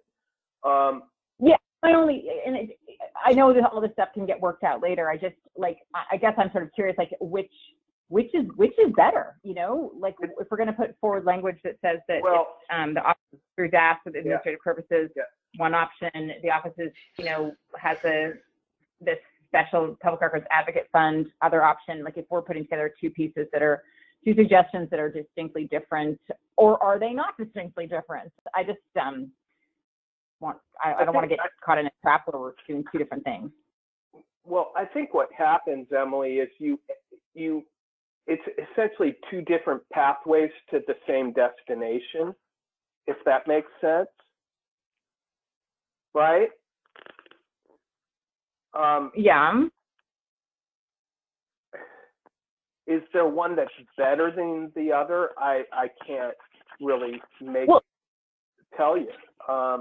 Okay, sorry to put you on the spot too, and it was just because you brought it. It's just so Becky's got concerns about being out on her own, if I'm hearing you right, Becky, with IT and with hiring processes and administrative structures.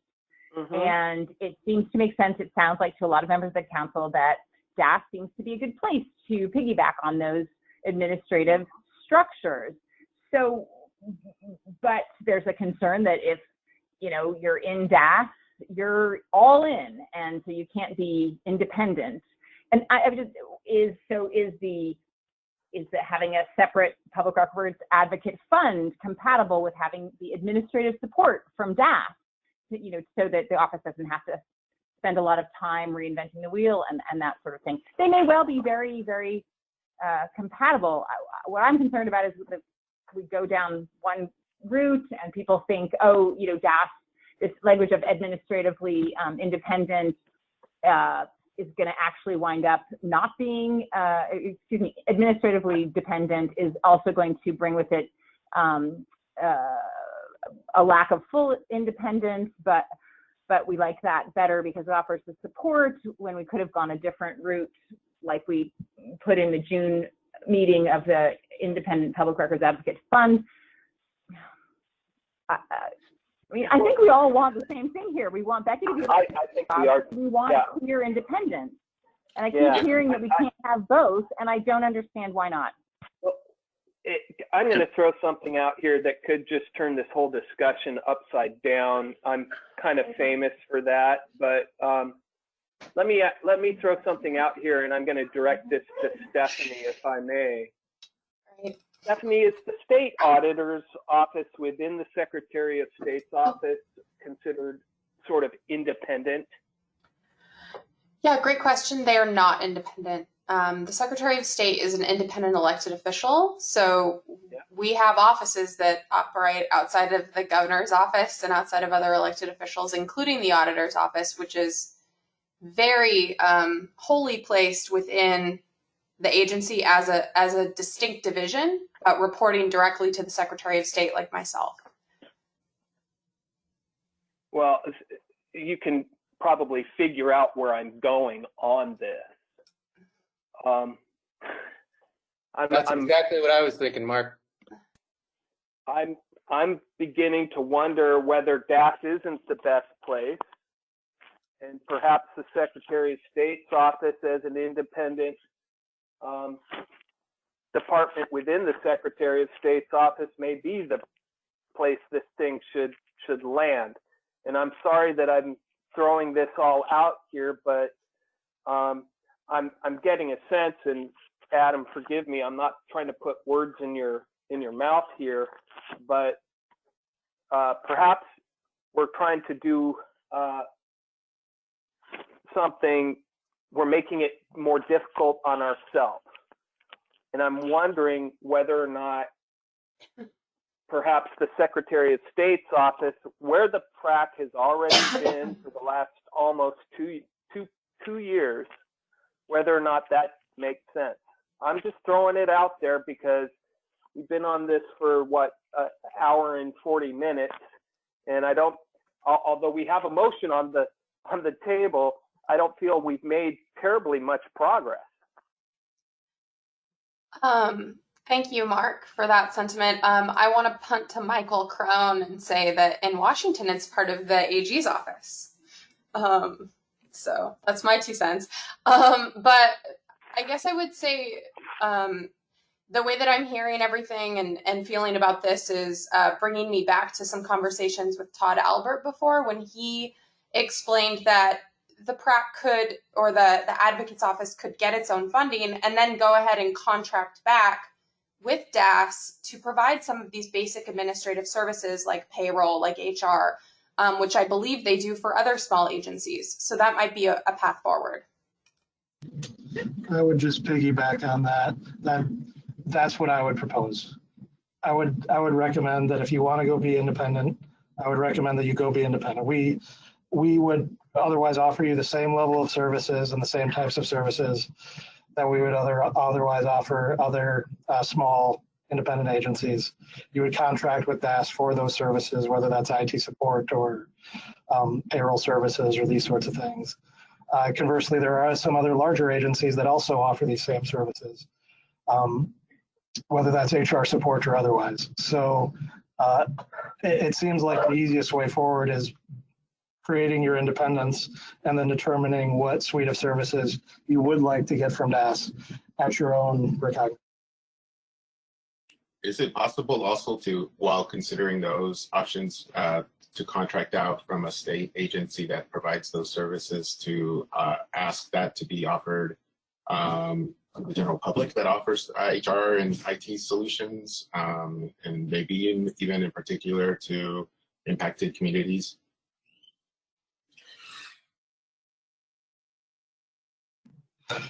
Just so I have the question correctly, you're asking whether or not DAS would be able to be contracted for other cities and counties who might need us? No, if we get to that point where we contract for administrative assistance and an IT person and just payroll and whatever else that you guys do, I don't know what the specifics of the services that DAS provides to independent smaller agencies. But if it's something similar that's offered, that is available in the public,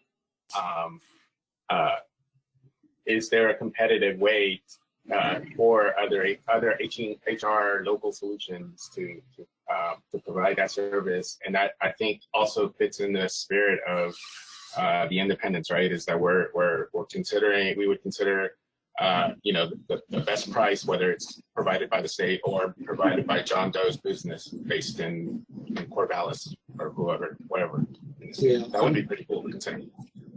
So I totally appreciate the question. I guess I don't know. I don't know if a state agency has the capacity to contract with a for-profit for some of these things, or if they don't. Okay, maybe something for the smaller subcommittee in the future. So I think, Les, your motion was to add this language to the DAS bill that Adam has, right? Is it also to add it to the PRAC's legislation that's intended to go through the legislators independently? Well, I would expect that there would be one draft that they would mirror each other. It's just a decision on whether the legislators, our legislative members, have committed to submit the bill, if I recall correctly. So I don't think there's a difference between what Adam's bill would look like and what we would ask the legislators to do. My expectation, to clarify the motion, would be that we would take the language as amended in June, and then add any technical amendments, and that is the language we would push forward, either through the legislature or through the placeholder bill by DAS. Does that address your question? Yeah. So your motion would be to add this language from Rob to the SD 10 whatever, the June language from PrAC, and to have that to have that put into Adam's placeholder bill, and also then amend the current PrAC legislation. And the second part of your motion is to have a letter sent to the governor's office. That's correct. Okay. So go ahead. This is Michael. I understand we totally want one proposal at the end, but right now it sounds like they're not the same already. And so maybe one way of addressing the tension that people are talking about between the June, some of the June language in the Treasury account and the DAS funding is to not change the June, which is different than the current DAS version. But for now, anyway, just to change the current DAS version so that we just have the two things as separate ideas if we want more time to figure out what in the world we're doing. Yeah, I take that as a friendly amendment. That's fine. Well, I mean, I think that substantively changes the motion quite a bit, but I think I would go along with Michael. I mean, given that that we don't, it doesn't make sense to have DAS introduce this legislation to which they're not a willing partner.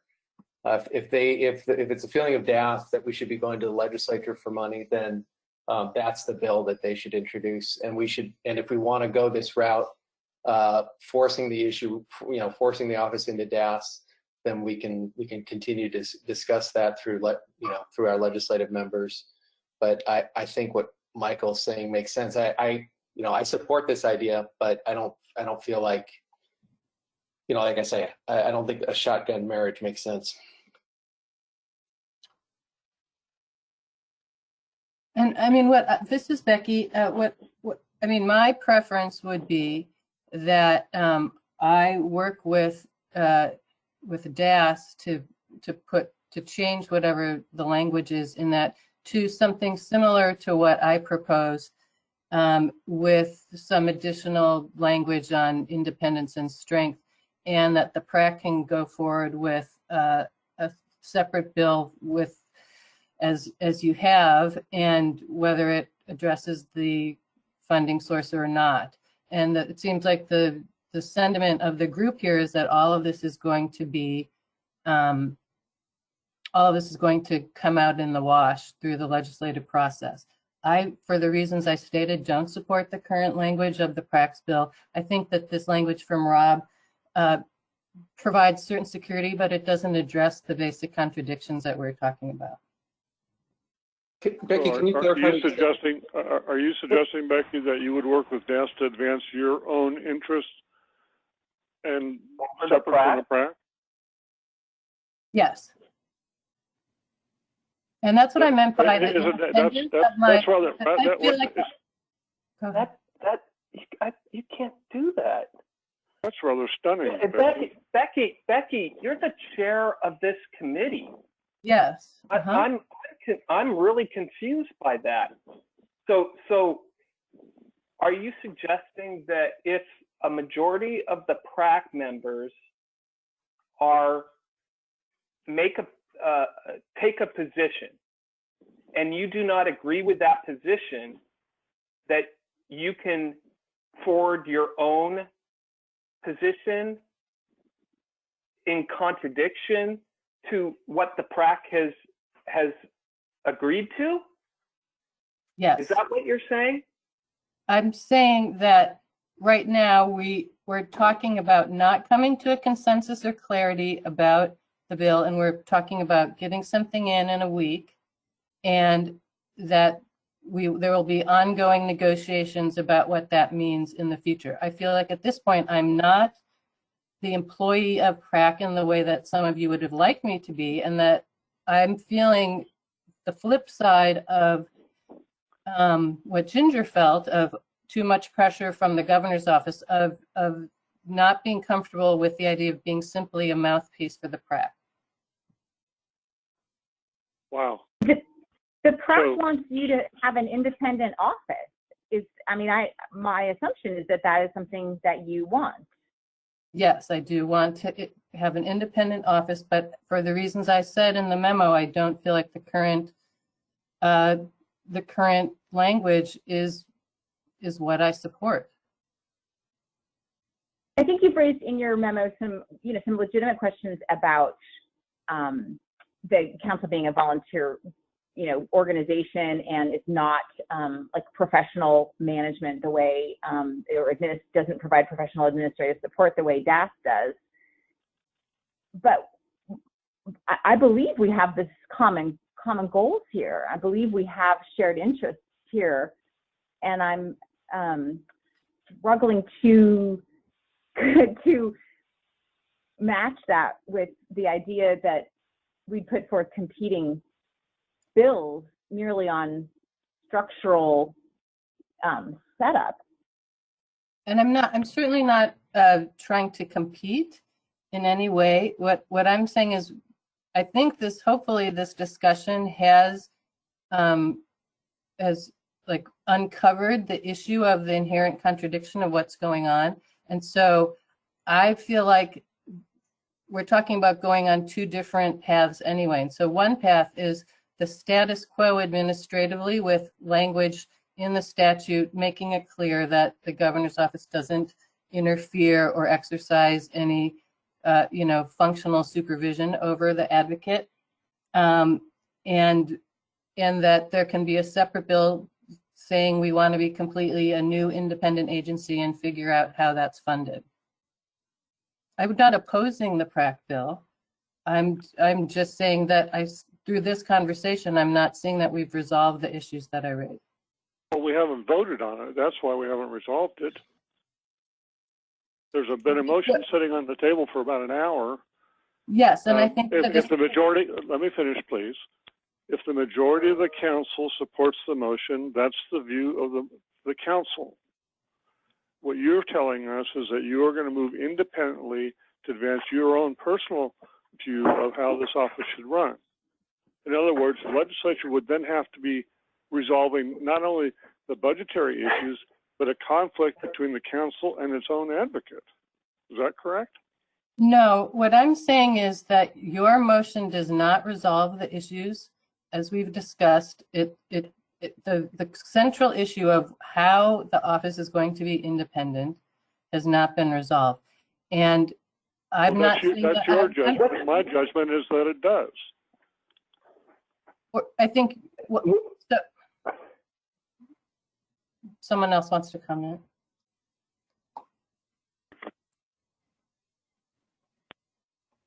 I'm not saying I would oppose what the PrAC is.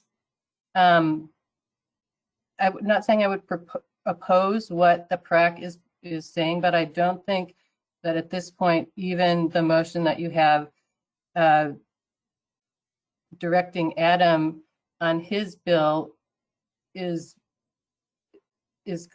clear enough or complete enough. I think there are little things in the language that you have that still need to be changed. And I do think that I have the authority to suggest things to DAS separately from this group, but I'm not saying I want to go against the group. And I'm not hearing that either, because I'm hearing this conflict of how is best to proceed. Okay, Well, so I want to say, see, if that's the approach, this is Mark Landauer. If that's the approach, Becky, I'm almost of the opinion that DAS not introduce a bill. Yeah, I just want to quickly say, for just it's time check. I think this meeting is scheduled to go to 4:30, and I just wanted to try to ease the. I for some reason feel like we're trying to rush through a vote, but we do have another hour, and this is so. Like one of the best things that I love about this group is that the variety of agencies and viewpoints and requesters and public servants, we always end up coming to an agreement where we don't have or beyond outside. Like just having to what I'm trying to say is let's figure this out and not have to have like two different versions. Please, thank you. I think we just have till 4 o'clock, to clarify. Okay, well, we should table if we don't get there at 4. I just want to kind of say that half an hour. This is Winkles. Scott, if I may, I think I don't see a drawback to introducing both bills, and I say that for a few reasons. One is we're working in a time frame. There's pre-session filing deadlines. I think having both vehicles filed and referred to committees is a good thing. I think the funding picture is a challenge right now. I mean, I think I understand the sentiment of the other members of the PRAC that there's a lot of political pressure to fund the agency through the Ways and Means process, through as a separate general fund appropriation. I think having just gone through the special session with the rebalance. And watching the legislature strip out other things, zero fund programs that were created in the last session, I think that's dangerous. So that we have as many options available to us in the building during the course of the session would be how I would proceed, and that's how we're proceeding on a number of issues within our portfolios within our organization. On a variety of topics is we're trying to keep things have as much flexibility as we can going into the Ways and Means process. And I think I just feel like this could really be a budget buzzsaw going into 2021. So that's my advice. That's my advice. That is how I think we should proceed. Going forward, I think there are things to work out with both concepts. There are technical issues. There are structural issues that we should resolve. I also want to say, because I do feel the frustration from the part of the conversation is that we built in 2017 an office with a very unorthodox structure. And that was due to the political realities of what needed to happen in order to get the bill to the governor's desk at the time. And I think maybe we did build in some structural issues that are manifesting now. And so I just want to put that out there, that this is a complicated structure, and we're trying to untangle something. So, and I think everybody is doing their best in trying to accomplish that, even though we're not clear. I don't feel like there's consensus. This is Rob Bovett. Can I chime in here as well, if it's okay? I generally tend to agree with a lot of what Scott had to say, with maybe a little twist, in the sense that maybe, and it's just a suggestion, food for thought, maybe we just ask Adam to put in 1506. No changes, just as is, as just a placeholder, so we have a vehicle. And I say that because that will give us time to work on more consensus here at the PRAC and the PRA. And also a second thing, and I try not to stray into politics right now because it's dangerous, but the reality is that the November election at a federal level may change dramatically the complexion of what the Oregon legislature is facing in terms of creating a balanced 21-23 budget for a number of reasons I can get into, or Scott can get into. He could detail all that just as well as I can with the latest federal movements. And then COVID obviously plays a role as well in terms of what the state budget looks like without federal relief or with federal relief. So I agree with Scott's hyper concerns about general fund, quite frankly, anything right now. And maybe we just need a little more time and space to have more meetings about this issue, but also to see what the budget brings, which will be played heavily upon by COVID and the election. And I don't know how to say it otherwise, but that's my take on it, because I'm not feeling a consensus here at all, and I'm feeling a lot of conflict. And I'm a former DA, so I'm not afraid of conflict. I'm a trial lawyer, but I don't see this spinning out well today. And I'd just as soon have a vehicle in place that we could have more meetings on, particularly after the election. And maybe we can find consensus. Now, I don't know if that's just being optimistic, but there's my take for what it's worth. Thanks, Rob. I wanted to speak, I guess this is germane to Glass's motion.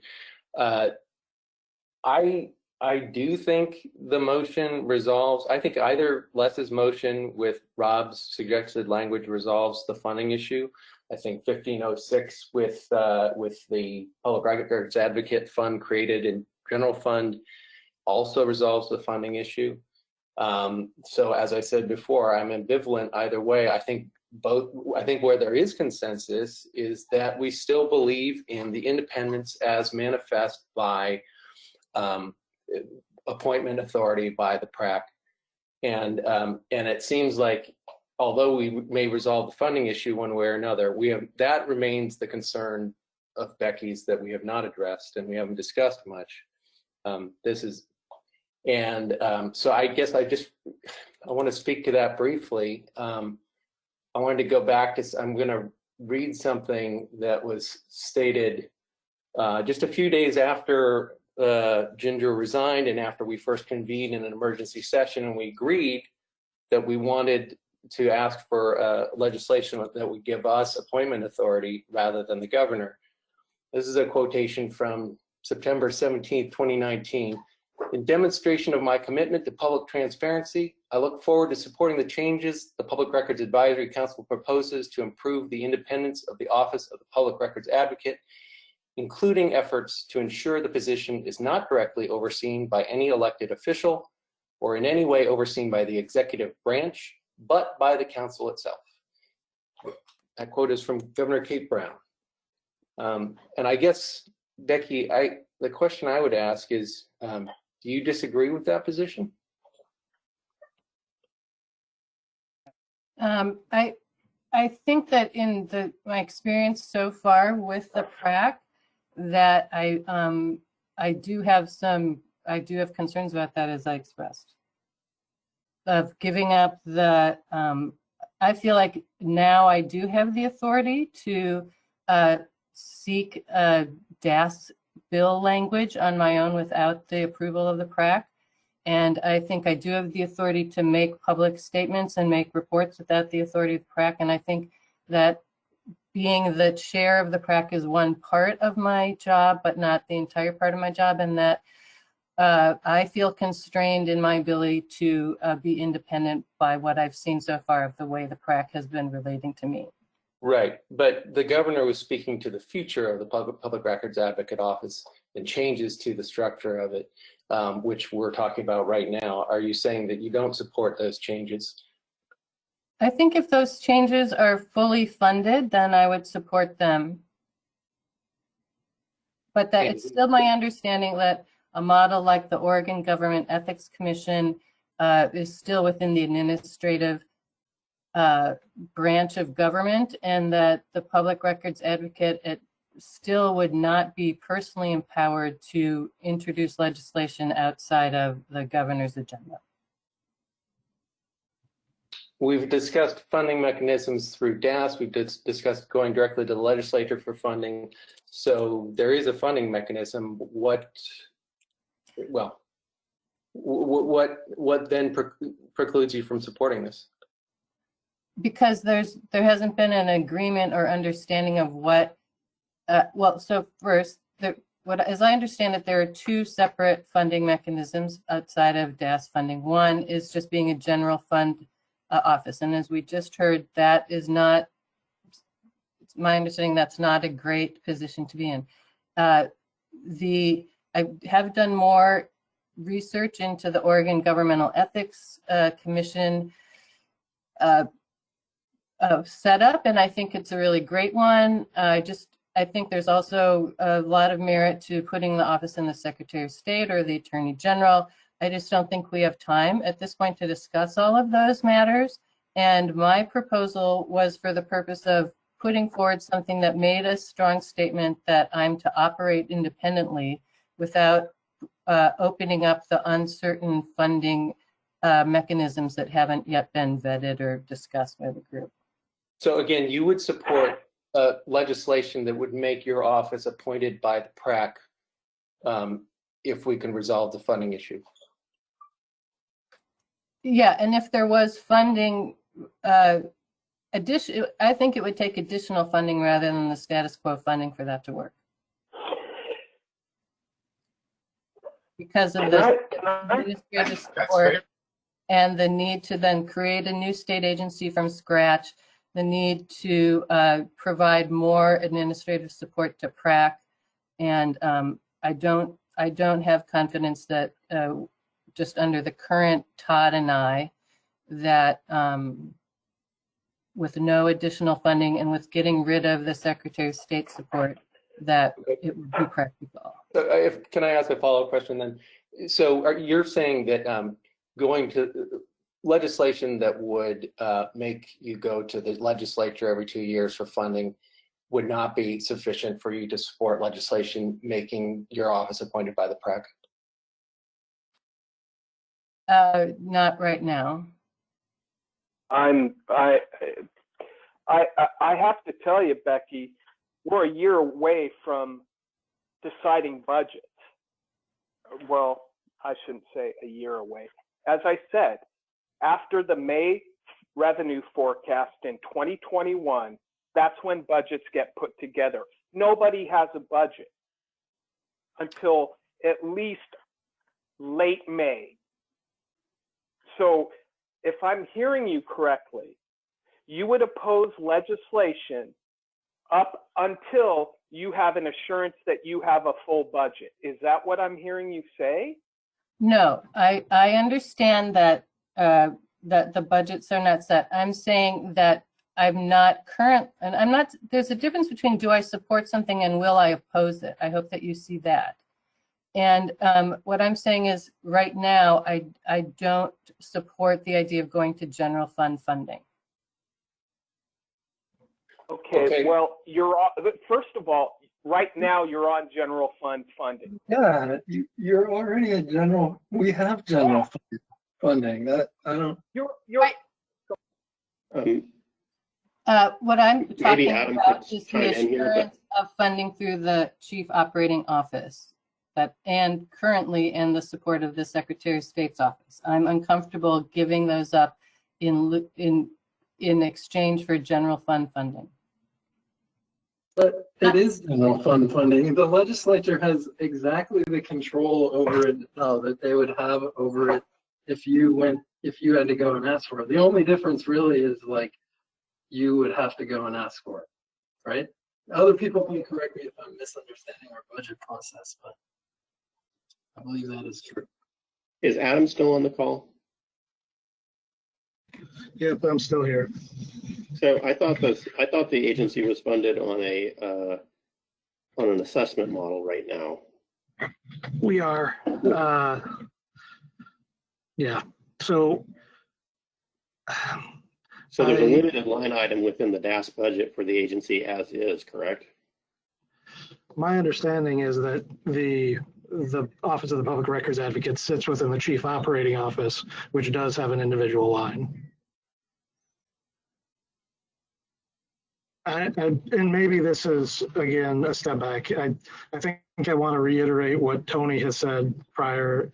I think we've got a bunch of people who are all pushing in the same direction. And I think that there's, you know, honestly held and sincerely arrived at beliefs here. But what it sounds like those need to work out. And part of the, you know, to Mark's point earlier, we've got time.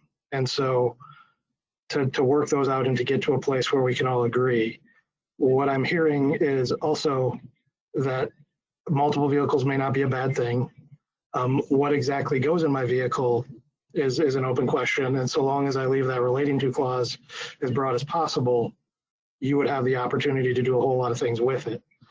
I don't want to make this a source of contention or problem within the PRAC. My hope with bringing this forward was that it could potentially be a vehicle to address some of these things. And I hope we continue to move forward in that spirit. So whether you would like me to put this language in, great. If you would like me to leave it just as a redo of Senate Bill 1506 as Rob recommends, I totally understand. And Adam, I actually care a lot more about what's in the relating clause as of agreed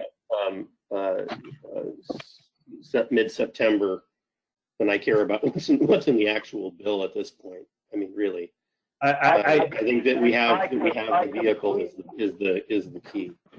I agree with Scott on that. It's all about the relating clause, and in my opinion on that is it should only relate to the Public Records Advisory Council or Advocate or the office of. That's it. Don't make it relating to public records, please. Please, this is Rob. I would just leave it the way it is, Adam, in 1506. It relating to the PRAC. Just leave it that way. Can we put a motion? Becky, what I can say is that I would support a motion to add the language from Rob to the original 1506 language and ask Adam to do that. If Les would amend his motion to not require this language to be on the revised June language, but the original 1506. You support it in what way, Becky? You just said that you opposed all this. No, okay. What I'm sorry, saying you right said now, you would not support it. I don't support. I'm now saying that I will support the motion if it's to add this language to the original 1506 language that Adam has. What about the bill that we as the PRAC are going to request to be introduced by a legislator? Do you oppose the inclusion of Rob's language in that as well? No, but I thought that was taken off the motion.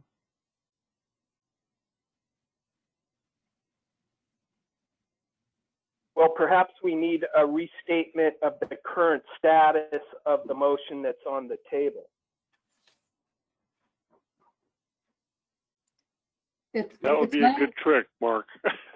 It's my understanding that the motion is to add the Rob Bovet language to the amended version of 1506 only to Adam's bill. But correct me if I'm wrong. Well, my intent, and maybe I'm getting balled up in various versions, my intent is that we advance the same language both in the DAS bill as a placeholder and the language that the legislators would propose. That was my understanding as well. There would be one bill that would have two tracks, one directly by the legislators and one by DAS. The reason for DAS, of course, is because of the approaching deadline, is my understanding, right? The filing deadline. Yes. So I would not, under any circumstance, advocate trying to promote two different versions of our principles. So if it will be clarifying, I mean, I'm proposing a single draft legislation proposed by PRAC that is advanced both as the DAS placeholder and, if the legislators agree, for them to introduce it. Does that help? Okay, so just to be clear, then basically you want two bills with basically the same language. If I'm hearing you correctly, Les, is that correct? Yes. One from DAS, one from the PRAC, and then the third part, which is really the second part, is a letter to the governor. That's correct. Thank you. And the reason for the two bills, again, is, you know, not both of them need to advance, but DAS can get that in as a placeholder. And if the legislators go ahead with their earlier commitment to support the legislation, then I would say that that should be the primary vehicle. And Les, but the point, if I may, the point is that we, as a PRAC, we advance a single draft of legislation. It's logistical about who introduces it, in my book. And then you're right, Mark. The second part is the letter from the PRAC to the governor, specifically requesting separate funding for the PRAC. Folks, I don't want to end this discussion, but I'm ready to call the question. And I asked for an amendment to the motion, which would use the original 1506 language rather than the June language. I oppose that motion. Does anyone second it?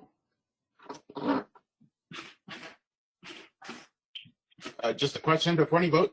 What's the deadline we're facing before? I mean, Adam, you keep mentioning keep it the same or do something else. Or what deadline are we facing? And I propose that we table this because I don't feel comfortable coming to a conclusion in our spirit and our tradition where we all kind of try to do our best to agree. If there's a possible way to continue this discussion within the next even 3 or 4 weeks, I would encourage that instead of rushing to a vote. The problem, Tony, is that Adam has to have a bill in by the end of next week. And if he doesn't get it in, they have no more chances to get anything in. Understood.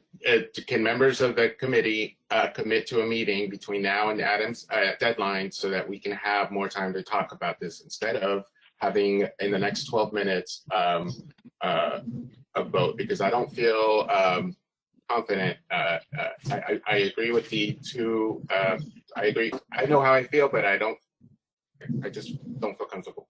So that's my opinion. Well, so are you making a motion to table the vote? I don't know that motion is in order. I don't think I can. I'm just, I guess my question was about the deadline and it was answered, and I added my opinion. If I may ask the question, if it's acceptable, Mark, can you speak to why your objection to going back to 1506 and adding this language? No, my objection wasn't to adding this language to 1506. My objection was to Becky's objection to adding this language to the PRAC bill. No, the amendment that I requested was to change Les's motion from adding the language to the June version to adding it to the original 1506 version. And I don't care whether it's added to the PRAC or not. It seems like there's some question of whether that needs to be decided now because there's not a time limit. I would support the same package that with the original language either way. Well, the problem with that, though, is that we are also under the same deadline of having to submit a request to Legislative Council by September 25th. So if we as the PRAC do not forward a legislative concept to either Representative Power or Senator Thatcher by the 25th, we will have lost our opportunity as a PRAC to introduce a bill. So, but isn't that what Becky's saying? Becky, isn't that what you're saying? Like that we're going to forward these to DAS and to the legislators? I think it wasn't clear that the legislative deadline was also September 25th. I think there was talk of it being in December, but I think if it is September 25th, I don't oppose having the same language go to both. I'm sorry, I need to clarify something.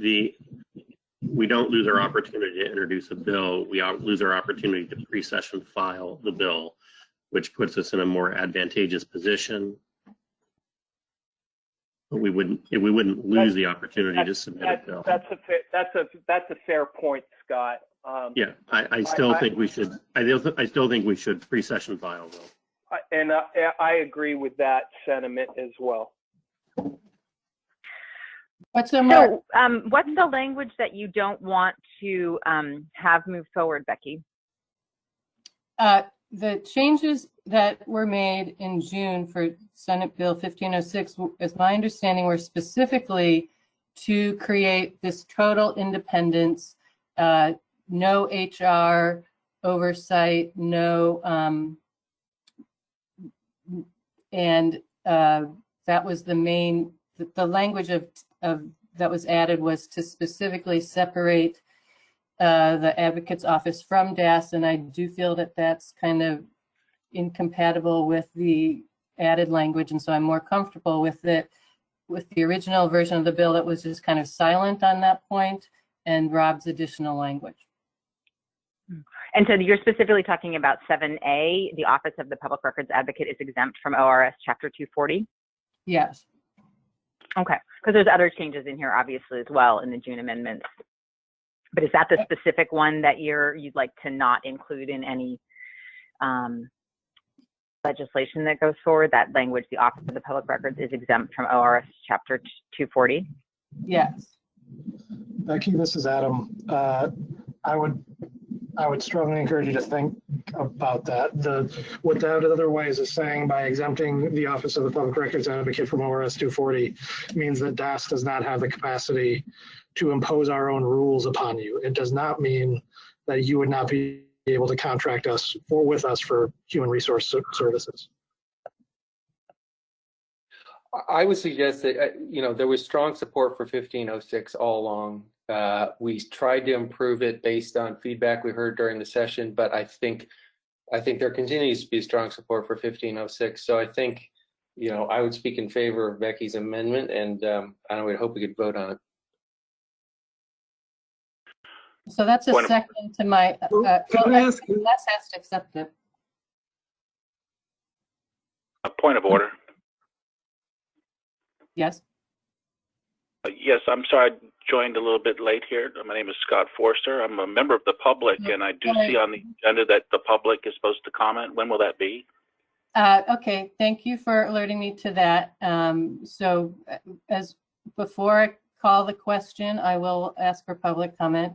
Thank you. So Les, you have to either accept my amendment or not, or I don't know if people vote. No, I'm not comfortable going back to 15.6, the original. I think I'm going to let my motion stand, and so that would mean we need to vote on your amendment. So Steve, were you seconding my amendment?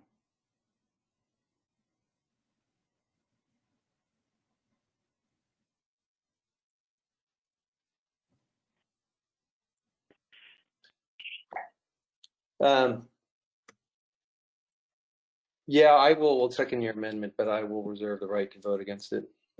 Okay, is there any discussion on that amendment? Could you please repeat the proposal? Yes, my proposed amendment is that the Rob Bovet language will be attached in the DAS bill that Adam will go forward to the original 1506 language, which is what he has there already in the bill. I'm not opposing the PRAC's bill having the language, the full language.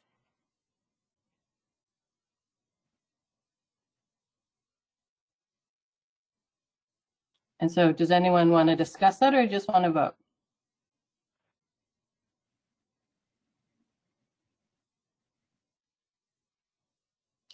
So I'm not hearing any discussion, so I'm going to call the roll. I have Stephanie Clark.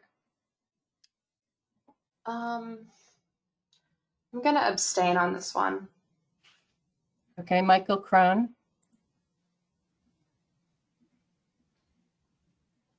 So I'm voting on your amendment to Les's motion.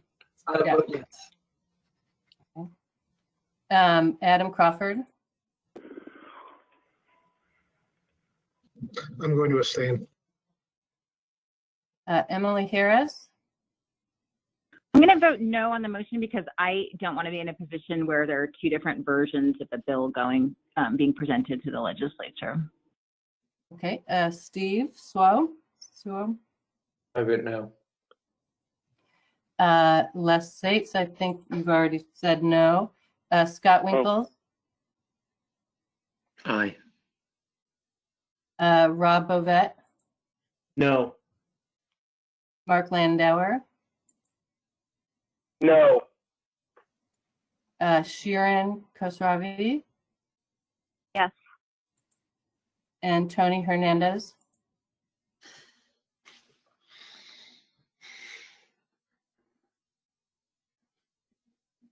Sorry, I was muted. I'm voting no, more because I'd like more time, but for all of us to flesh this out. But I also understand.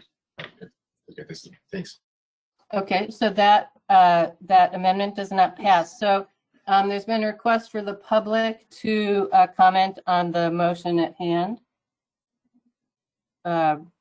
I will recognize Scott Forrester. Thank you, Madam Chair. Uh-huh. So how many minutes do I have so I don't go over? Well, try to go 2 if possible, but we'll see what you have to say. I might need 3, but I'll keep in mind. Thank you. So first off, thank you for what you're all doing. It's very important. Just as a person that has sometimes done public records requests as a member of the public, I want you to keep that in mind. You're kind of in the clouds right now. I think you should be completely independent. The governor said it. She might have did it for political reasons, but she stated she wanted you to be independent. Do it now while you're still in infancy as an agency. Do it now. So I support Les Sight's motion, and it should be going forward. All the vagaries will clear up in time. The thing is, I wanted to say that minutes should be prepared. Draft minutes should be posted online for members of the public to see at least 3 days in advance of a meeting. That hasn't been done this time. When you call for a question of a Robert's Rule of Order, the discussion can ensue on that particular question that's been called, but a vote needs to ensue as opposed to an hour of discussion with non-topic issues thrown in. Just an administrative issue there. On a general comments, the unconfirmed chair, I'm having a problem with the chairperson of PRAC, who's also the public records advocate, being unwilling to write, let alone to carry a letter for what appears to be the majority of the PRAC. That is not a good omen for what's to come in the future. Also, the idea of I see divisions being created by the chair. The chair should be in a position to basically help to find consensus, and if consensus is not possible, to go with the majority and then move on to the next issue, and there are many. So I just wanted to bring those issues out. I do support the motion. Thank you. Thank you, Mr. Forster. Is there any other person in the public who would like to comment? Okay, not hearing any. So let's quickly vote on Les's motion. It's to add the Rob Bovet language to the amended version of 1506 for both submission by the DAS and through the legislators, and also for there to be a letter from PrAC, which I'm willing to carry the letter. I'm not willing to write it, to the governor seeking whatever you decide to write, but as my understanding, asking the governor to fund the office. Becky, may I ask a question before we take a vote on that? Are you saying that the Public Records Advocate's office is unwilling to compose that letter? Is that something that you would be willing to delegate to the Deputy Public Records Advocate? I would ask if Todd wants to do that I wouldn't delegate it to him unless that's something he wants to do.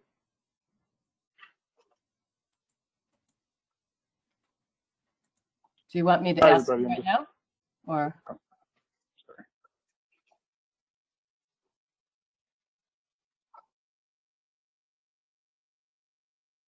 I thought that Les was fine with writing the letter. So if Les wants to work with Todd on that, I guess there's a deeper question in that question, Becky. I'm kind of the opinion that if a majority of the members of the PrAC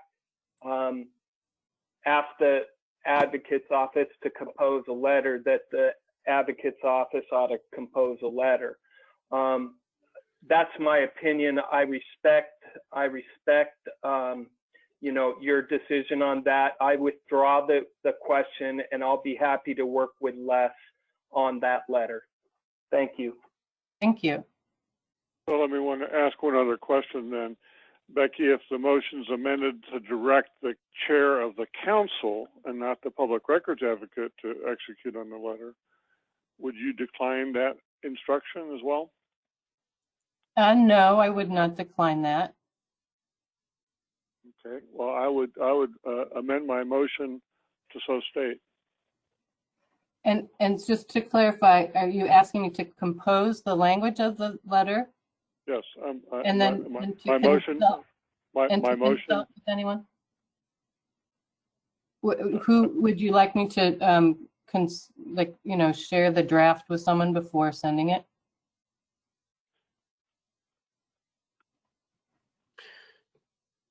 This is Winkles. I would suggest that to avoid a quorum issue,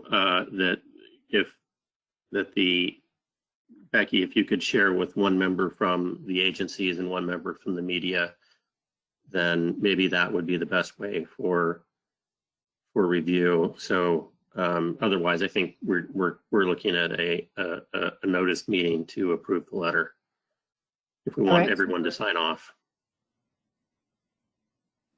So I'd happy to, as the maker of the motion, I would be willing to review it to see that it reflects the intent of the council. And do we have a volunteer from the agencies? I will. And that's Scott? Yeah, this is Winkles. Okay, so then the amendment is the same thing about the language in the bills with the change that the PrAC is directing the chair of the PrAC to draft language to the governor's office requesting funding in the next biennium in the governor's budget in consultation with Scott Winkles and with Les Seitz. Is that correct? That's correct. All right. And so then I'm going to call the vote. Stephanie Clark? Yeah, I'm sorry. I heard the letter part. Is there another part to this vote, or are we just voting on the asking of the letter? No, the full motion, the letter's just the end. The full motion is to add to the amended 1506 language, the Rob Bovet language, and have that language?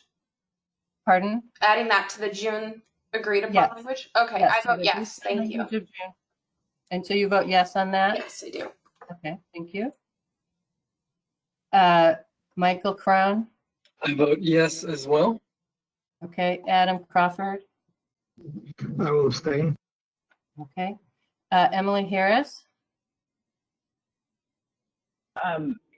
I vote yes on that. And I want to add a clarification, just that I appreciate your attention to detail that has, exposed some issues you have with the setup of the management of the office that's been, cleared today.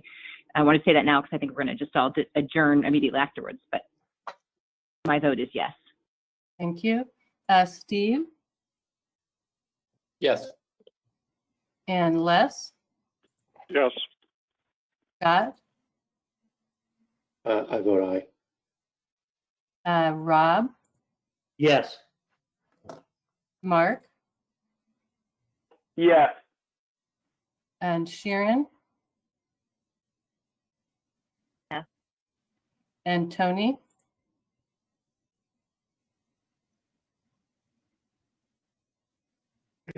Did it again. Sorry. Yes. Democracy. Okay, and for the record, I'm abstaining, but the motion has passed. I don't think we have any other business, but if someone wants to correct me on that. This is just Adam. I just wanted to just state that with this motion, what I'm going to do is I'm going to take the previously worked upon legislative language from June. I will add, Rob, if it would be possible for you to email this to me as well. I will add this. What's that? I'll do that next. Great. And I will put those both together as a request for legislative council. Thank you. And this is Senator Thatcher. If I could get the language that the PRAC approves, I would, get it to me for next week, please. So would you like Adam do we want Adam to be kind of the keeper of the language and then forward that to Senator Thatcher? Rob. I'm just going to forward it to Senator Thatcher and Adam right now. With the full, adding it to the 1506? Yeah, I'll essentially give them both the PDF of what's posted right now on the PRAC's website, plus the language that you've shown, that I drafted. Okay, thank you very much. This is Representative Power. Would you mind sharing with me as well so I can see it? Absolutely, you bet. Thank you. Thank you. Is there any other further business for now?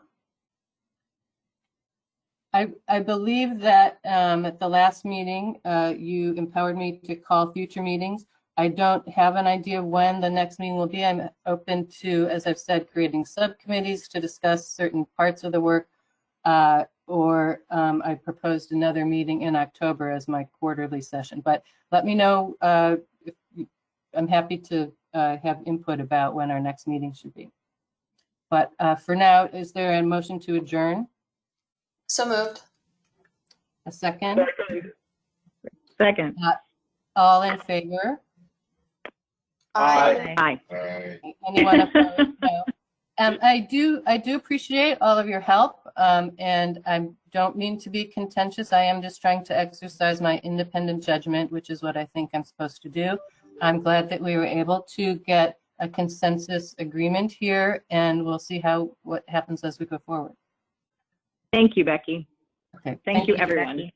So adjourning the meeting. Right. Bye.